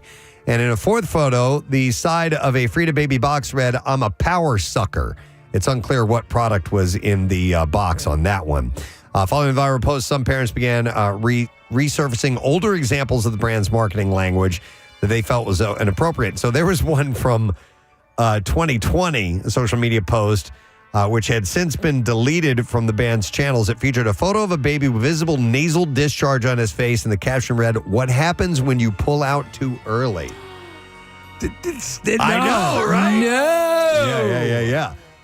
So we'll see what happens with them because some people are definitely complaining about it. But that's just bad. Yeah, I agree. That's a bit too much. All right, and that's why I put it in the bizarre file for you this morning. All right, we will take a break. By the time we get back, it'll be after 10 o'clock, and that means we can give you this concert announcement that we have. We'll do it in conjunction with music news. We'll get to trash and lesson question on top of that, too. So if you want to win something, you got to stay close. We'll be right back. My entire body, and I'm like, oh my God, I actually have a shot with this person. Yeah. I remember the first time I got that look from my wife, from Claire. When we were just the first couple of times we'd encountered each other. There's that, and I'm like, Steve, like there's that double take, right? Like you look at her, and then she looks back at you, right? And then you do it again, right? And you're like, holy crap, I think she might like me. We wet. So like we wet. Is that what you said? So what do you do? All right, let's say you have that connection. What do you do? This is for women. This is advice for women. And she says, make the approach yourself. If he is not coming over to you, make the approach yourself. Walk confidently up to him, smile into his face, and say, "Well, I figured one of us should make a move after that eye contact." Oh, yeah. You know, we're in such a cynical time that everything you say just sounds like a line. You know, so you got to be inventive. A pretty good line I saw was in a movie. What was it called? Did you fart? No. I'm sorry. I smelled something all the way over here. Something horrible. I thought perhaps you farted.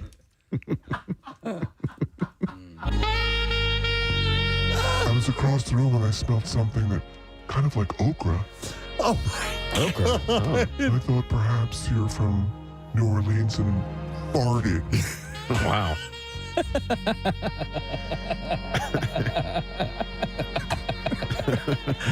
That's a really obscure line.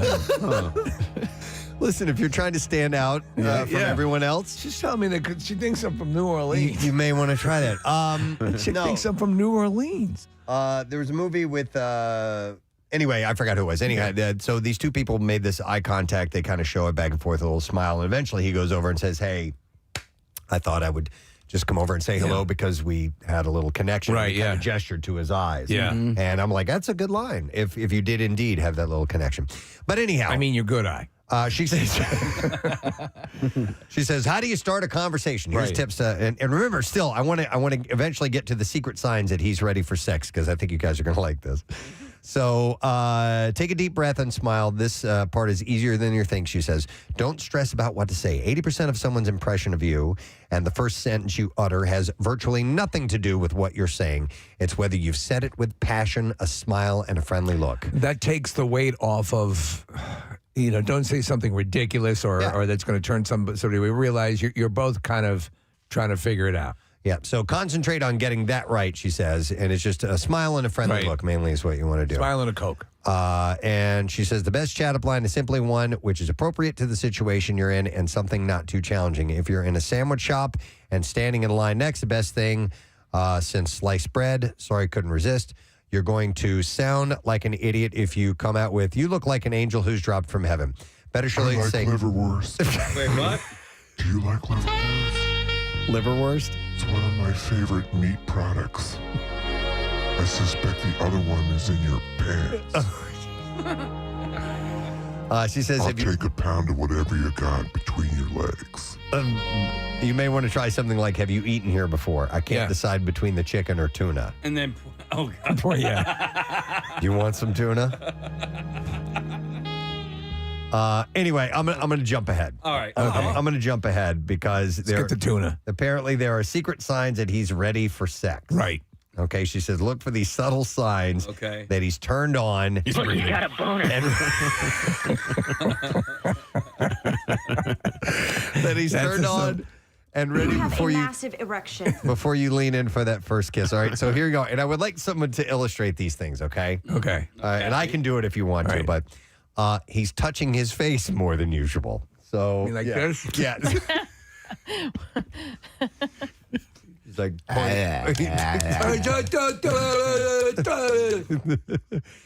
like so I would say if you're perhaps like you're doing one of these or stroking your chin or prying your eyes wide open with your index fingers and thumbs.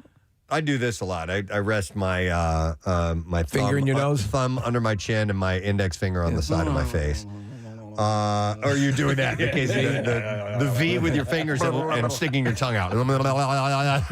He's just touching his face. That's all he's doing. Yep. All right, his eyes appear shiny and moist. What? And they have to be. And his pupils are large and dilated. He's on meth. He's high. Yeah, that's He has 3 testicles. I smell lightning. What? Huh? His eyes are... Seahorses forever. His pupils are dilated. When totally aroused, pupils can double in size. Yeah. Oh, okay. All right. Notice that he's breathing quickly. Yeah. Okay, so these might find some of these a little troubling. His sentences are short and half finished. This is clearly an addict that we're talking to. Yeah, they're short and half finished. His hand, thigh, or knee accidentally touches yours. Okay. So that's an interesting thing. I think that if your legs, if you're sitting side by side, or you're, that gentle touch as they just sort of by happenstance, that's an indicator. And neither side recoils in terror. She also says to notice if his thighs are tense. You have very tense thighs. Now, how do you do I that? couldn't help but notice that your thighs are very tense. They need a deep tissue massage. I don't Do you like liverwurst? I do. I don't know how I like pimento loaf. I guess maybe if they're wearing shorts. I could see in your tight shorts your thighs are very tense. Yep. Do you have a taut scrotum? Ooh. I mean wrinkleless. Does anybody? Smooth. Like billiard balls. All right, you may notice that his lips are red and swollen. You look like an idiot. You're making out with a pepper?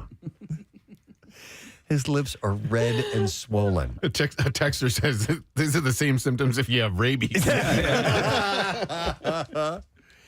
And then finally, his nostrils flare. That's to me, that's an aggressive. So you look like a charging bull. Yeah. So let's sum this up. His pupils are dilated. He's breathing quickly. His lips are red and swollen, and his nostrils flare. He's using bath salt. I'm scared. He's ready to rip your face off.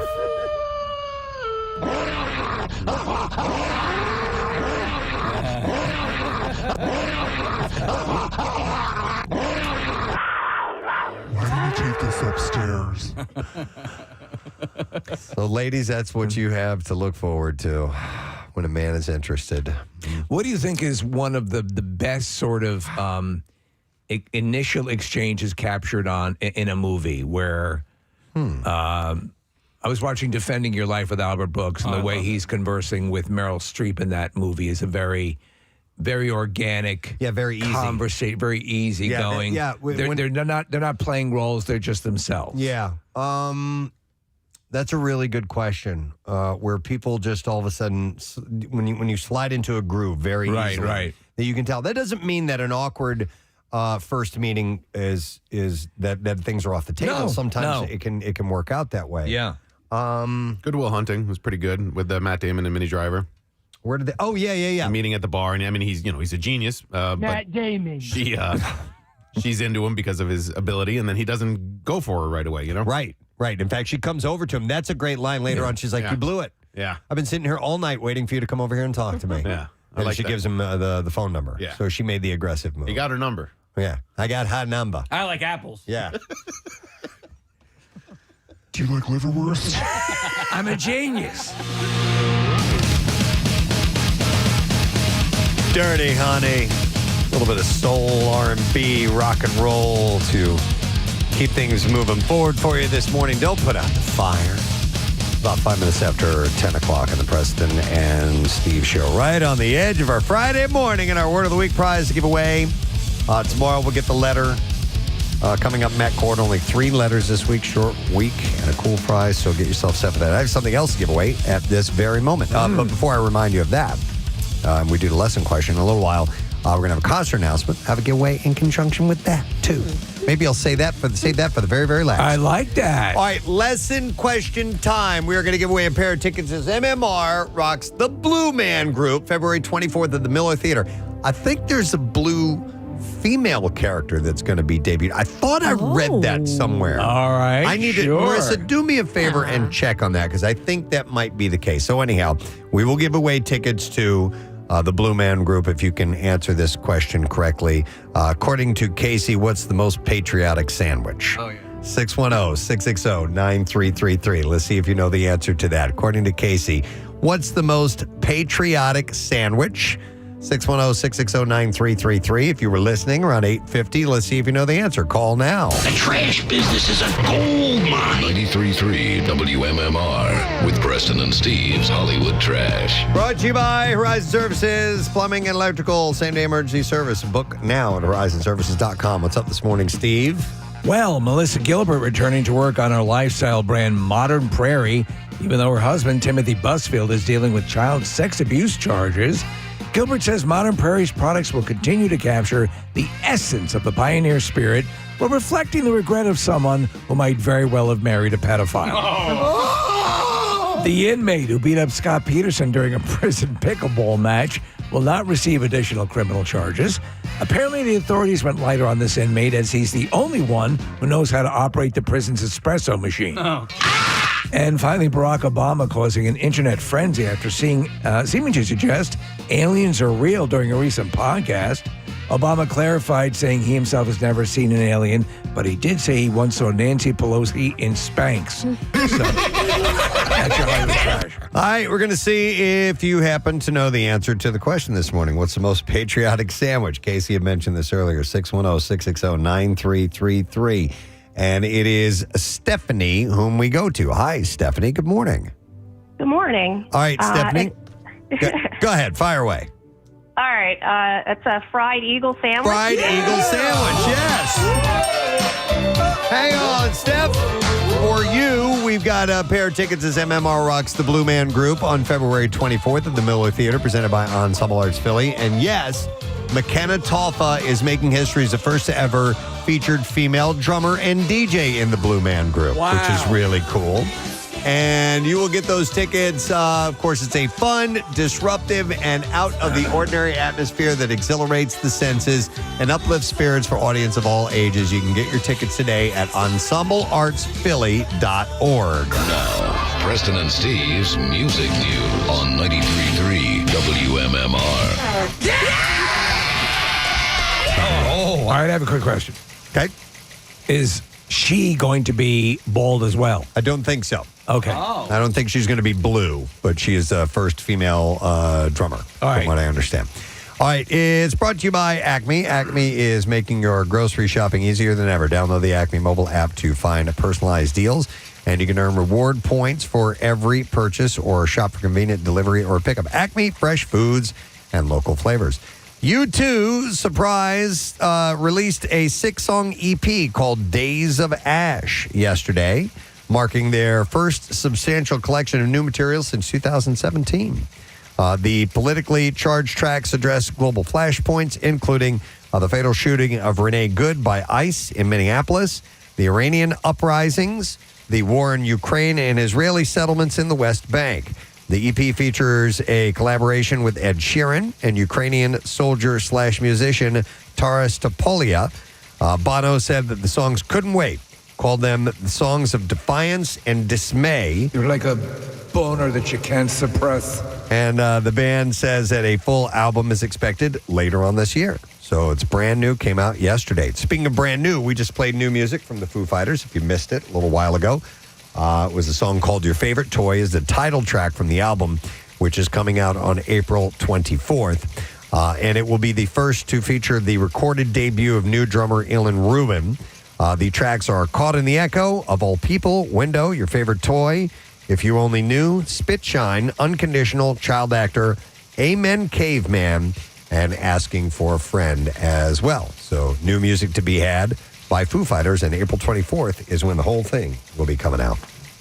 Grammy-winning rocker Youngblood has announced Idols 2, the second installment of his concept album, Idols, dropping tomorrow. Not only Grammy-winning, but also Whammy-winning. WMMR. That's right. Yes. He did win a whammy. The release features 6 new songs plus a version of Zombie with Smashing Pumpkins. Lead single is called Suburban Requiem, and Youngblood said part 2 is about realizing he's alive after reclaiming his identity through part 1. Idols earned 3 Grammy nominations this year, making him the first British artist to land 3 rock category nods in a single year. His sold-out North American tour kicks off in May. Rock and Roll Hall of Fame is launching a new exhibit dedicated to Paul McCartney and Wings, opening on May 15th. The exhibit will feature memorabilia, including instruments, handwritten lyrics, immersive videos, and archival material. Paul has been revisiting that time in his life recently when he announced his book, Wings, The Story of a Band on the Run, which came out last year, and he reflected, starting from scratch after the Beatles felt crazy at times, admitting there were very difficult moments before realizing this is really good. And he added, not bad. And then he added that proving Wings could be a really good band and playing to massive audiences again was a huge buzz to him. So Is the documentary out yet? I think that might motivate me to go to the Rock and Roll Hall of Fame. I am a Wings fan. So I was wondering if the SNL exhibit was still happening, and that seems to be happening too. Okay. Has that been out for a while? Yeah. Yeah, I actually kind of thought it would be over by now. Could you see if the documentary has been released? Yes, I mean, the trailer was released, and it looked really good. I don't think so. Marissa's going to find out for You sure. don't think but, so? But we're going to have the documentarian in studio next week, and there's a screening of it next week. So very cool. Yeah. Excellent. And then we should all be getting a copy. Oh, it looks really good. Man on the Run, is that the name of it? Yeah, I believe it is. The official date is February 27th. There we go. That's So why we're next having week. him in. There you go. It all dovetails nicely. Oh, look at that. Sure, one person knows this, but Fish has announced it's hitting the road this summer. Yeah! The band's Summer Tour 26 kicks off April 16th with a 3-night stand in Vegas. Did you say it sucks? Yeah, they're not coming to Philly. They're doing a bunch of dates in at Madison Square Garden. That's fine.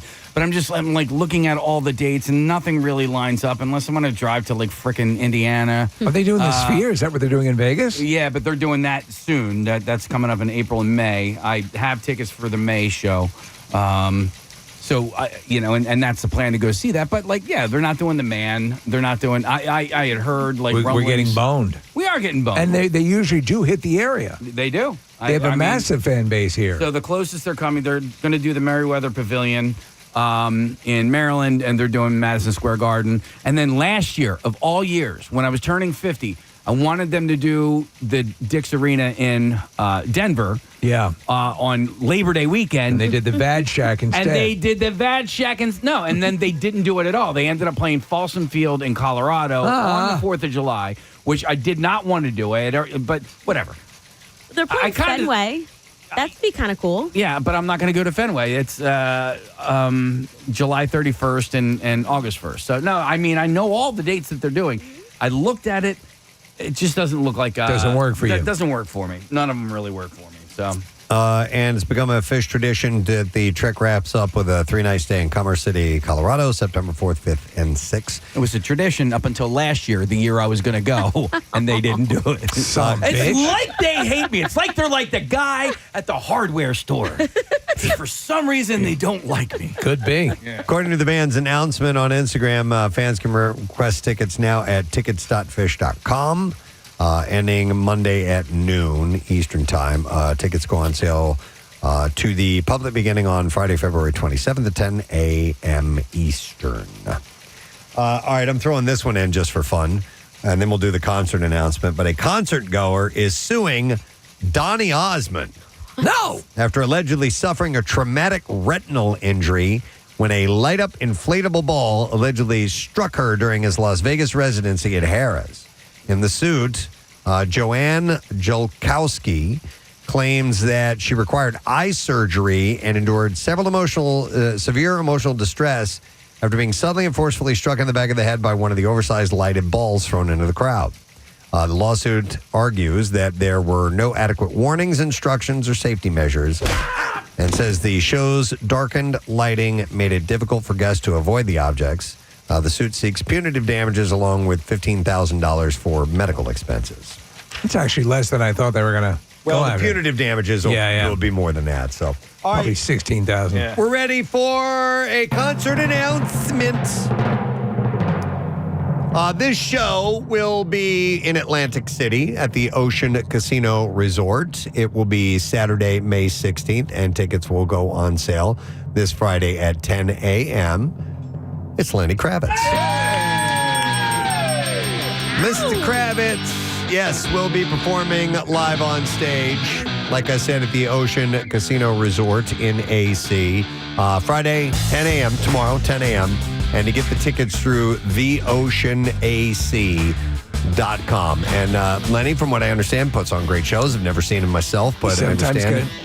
Get to see his penis too, right? There was one show here, actually, where his pants ripped and then they came dingling out of there. Yeah. I've seen him a bunch of times. It is high energy. It is fun. You know, all the songs. He just oozes sex. He's a good-looking dude, man. Yeah. No question. He's a formidable front man. He knows how to work the crowd from what I've seen. And, he's going to be doing that in AC, and that'll be, like I said, on May 16th. It's a Saturday, which is great. Maybe you could do like an overnight stay, get the whole routine in. Yeah. And it's in May, which is one fine damn month for you to go see a concert. Tickets on sale tomorrow, 10 a.m. at theoceanac.com. But guess what? We got a pair of tickets for caller number 25 right now. 610-660-9333. If you would like to go, give us a call right now. We wish you luck. We're going to take a break, come back in a second, and we will be wrapping up our program when we return. So make sure you stay with us. Do you like liverwurst? Not particularly. What's this guy talking about? He's a genius. Go with it. Oh. Yeah, right. Yeah. He may be eccentric. You like liverwurst? Yeah. Smart man. All right. Well, anyhow, meeting men without actually getting out in the real world and meeting men. These are some tips for ladies or men who are interested in getting out and meeting more people. So just thought I'd share. Yeah, there's some interesting stuff in Pass that. that info along. Yeah. All right. It is, there's a hunky man, and it's today's day. Today is his day. It's Thor's Day. And we have your opportunity to win a Thor Love and Thunder prize pack right now. I'll take call number 12 at 215-263-WMMR. You get $60 in Fandango codes and a Thor Love and Thunder t-shirt and a mini poster that comes along to you. And by the way, Thursday is named after Thor. After is. The Norse god of Thor. How about that? Thor's Day is Thursday. So caller number 12, let's get you in there. And the movie opens in theaters everywhere tomorrow. 215-263-WMMR is the number. We're going to take a break. We'll come back in a second. And the Bizarre File. And also we're going to talk to Matt McGinnis from Mystery Science Theater 3000 about Blobfest, which is returning live this year in Phoenixville. We'll be right back.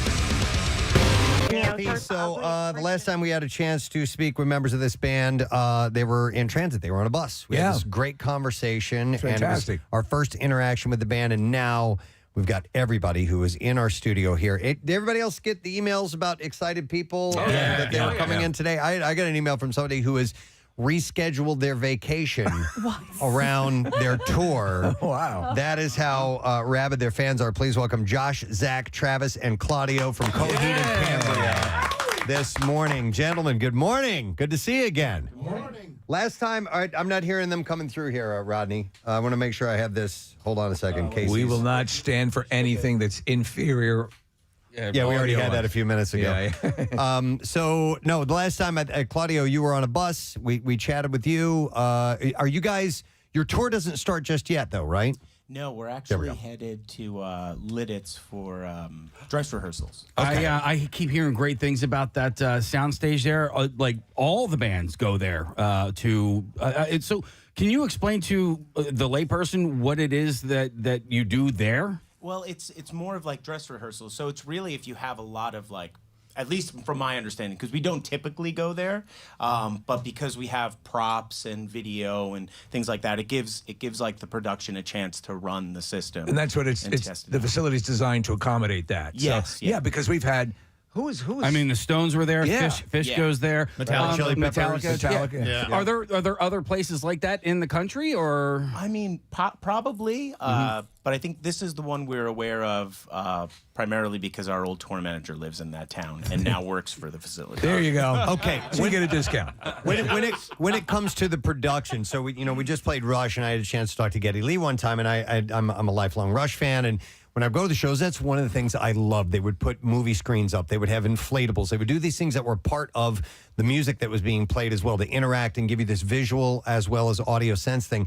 And I'd ask, I'm like, okay, you guys just don't sit down and come up with that stuff yourself, do you? He's like, no, there are people that help out with this. What about with you guys and the production value of your show? Do you have people that listen to the music and go, okay, here's what I envision this looking like? I wish it was like that. No, so typically I'll draw like a very crude sketch of what I imagine and then like send it off to management, and then they'll find somebody that can, put the pieces together in terms of like financially. So like if you want a Stonehenge, but you accidentally put the inches instead of feet. Right. Okay. I was thinking the same thing. Because to me that seems.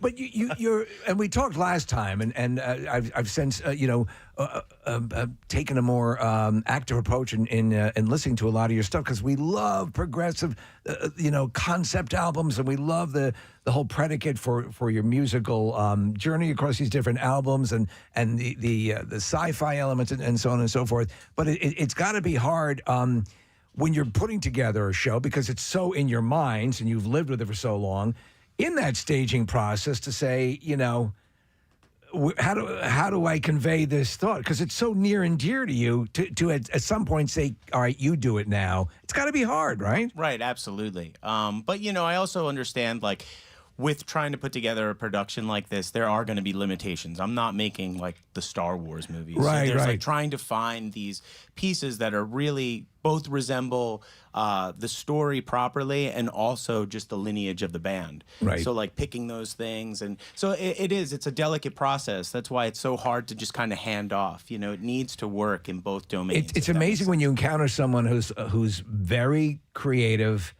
and can do that. I think that actually is an evolution in the step of being creative, is to say, to get your people where you can go, okay, now you can, I'm going to pass this along to you, because you have to at some point, because the general product will suffer if you don't have someone doing that. Right. Yeah. I was curious about, when you are rehearsing for a tour, if when you guys go and you're getting this in this performance space and do it, if you will try to get where, okay, guys, we're going to run it all the way through from beginning to end as if there's an audience there. Do you try to do that or you do? Okay. Yeah. So with similar amount of breaks in between songs, like, you only have a certain amount of time, you go right into this other song. And then obviously you do that for a little while once you get out on the road and you've perfected it a few shows into that. Yeah. I mean, it's really... Because some people, I'm sorry to interrupt, but some people, I think like Pearl Jam is kind of like, all right, here's the set list for tonight. Here's what we're going to do, You don't have kind of that luxury. No. Yeah. No. Yeah. So, but to that point, I mean, how long into a tour routinely does it take before you've got the product the way you want it? Oh, that's a good question. And I just reduced what you do to a product. right. With lights and programming and whatever that is, that usually takes a couple of weeks. But for us, it is. We got to understand our bodies, and there's a lot of movement. There's a lot of action. We don't just sort of rely on the visuals. Right. Coheed has been a very energetic band, the 20 years we've been one. So it's we need to take that into consideration. We don't, our health, Right. So that's why we run it front to back, is to make sure that we can breathe. Claudio, as an artist, I'm curious as to how do you know when something is finished? Be it a song or a stage production or whatever. Because so much artistic vision goes into it, and I think artists sometimes don't know. Am I done with this? Did I do it the way that I wanted to do it? So how do you know? All right, I'm done now, and now I can move on to the next one. It's tough because you're never really done. Right. Like I want to say it's safe to say with this last record, I feel pretty complete just because the music has been around for so long. But typically the music is alive for a moment. You record it, you put it out, and you can't help but sit and sort of nitpick it and think about the things that you could have done better. That happens. So. But usually for me, when I know a song is done, is when I'm pretending I'm Josh. Yeah. And I'm slamming air drums, and I'm getting super You're emotional. hearing it as an audience member, basically. Right. Oh, okay. You mentioned Josh, your drummer, and when we spoke to you last, you said you made an interesting comment. And I wish I had the exact quote, but Steve, I think you had asked him, wish if there was something you wish people appreciated more about the band or something like that. And I think you said something along the line, I wish they knew even more so what a great drummer Josh is. Yes. So he gave you this big time love on our program, which was pretty cool. Yeah, I saw it. It was incredible. Oh, you did? Yeah. Nice. Yeah. We've all been playing music together for a very long time and in different bands, and when I first saw Josh play, he was playing in a band with his brother, and I just remember being Great song to end on this morning. David Bowie, Queen, Under Pressure. It's 10:26. And we are indeed at the end of our broadcast day for today here on the Preston and Steve Show. An enjoyable one. We had a couple of great conversations this morning with some really, really cool people. So I would like to thank those that joined us live, including Olympian Andrew Heo. Yes. Who's from Bucks County and came up without medals, was this close. Very close. So he was obviously a little disappointed, but still is pretty proud of how hard he worked to get where he was and to, represent the country. Was that close, 0.4 of a second? Yeah, something like that. And so he's an Olympic short track speed skater and came in fourth in the quarterfinals yesterday. And we'll be heading back to the area soon. So it was nice to have him on. And then Ali Siddiq was on, and he's going to be at the Marian Anderson Hall on Saturday, 2 shows, 4:30 and 7 p.m. And it was cool chat with him for a little bit. And we played new music from Foo Fighters, which was awesome. Brand new track that's called Your Favorite Troy. Maybe Matt will have that coming up a little later on. And we also announced the Lenny Kravitz concert, gave away tickets. So it's been an exciting day. It has been. No Sad Bro started for me at 8 o'clock this morning. So I'm well into it, but you should start to veer into it in your own time. Yeah, nice little head start. Yeah. Howdy, Matt. Howdy, Presbo. Nice to see you, bud. I saw something yesterday in this area I've never seen. And I've been coming here 30 years? Yeah. So I usually go home, I'll look at Waze, and I'll either go down City Line Avenue or Schuylkill. So I said, go Schuylkill. So I'm driving down Belmont, and I passed the Wawa. Not one car in the parking lot. In the Really? lot? You never see that. Wow. Right. Yeah. That's crazy. Okay. I thought it was closed, but it was open. Wow. That's Like- a weird timing. Yeah. Yeah, like Yeah. 3:30. And for those who don't know, it is the worst parking lot. That and the Conshohocken Wawa Horrible. on 23 is they're neck and neck they on did how a bad they are. poll. They did like a field of 64 Yeah. of bad Wawa parking lots. That was the other one in Springfield on Saxter Avenue, Oh yeah. That's a pretty gnarly and the one in too. Sea Isle. Oh yeah. Right in town.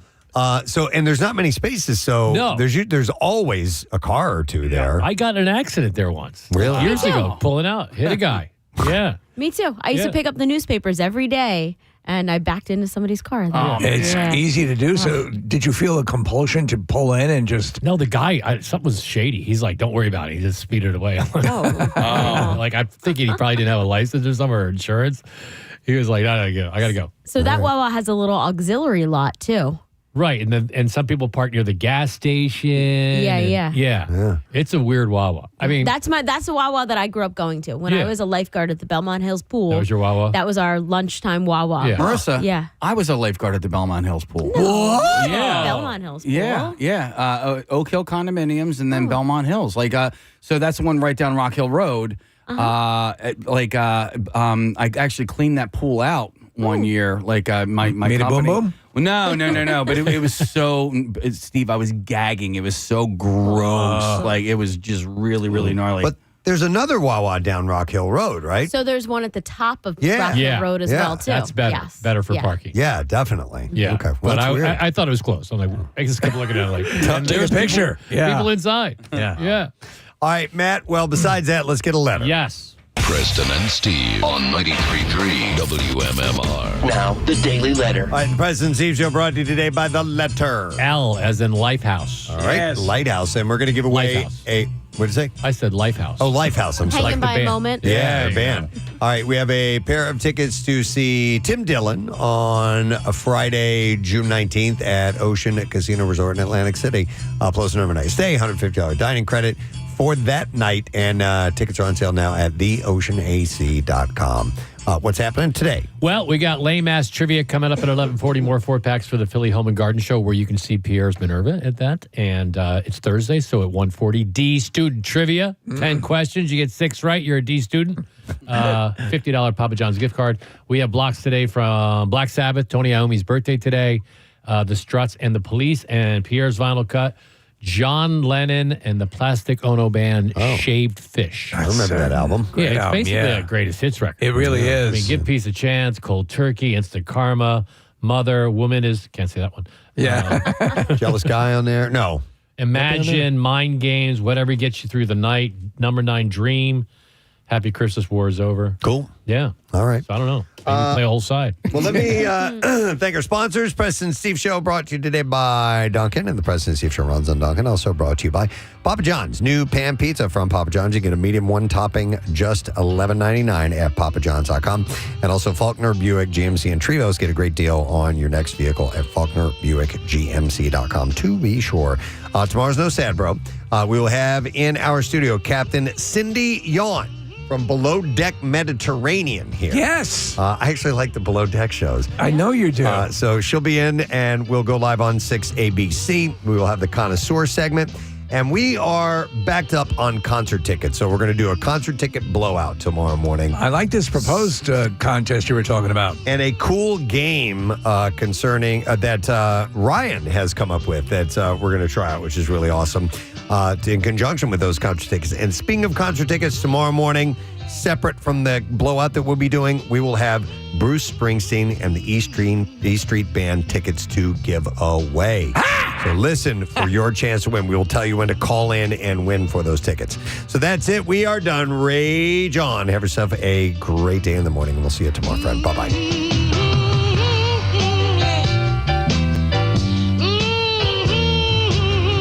Preston and Steve.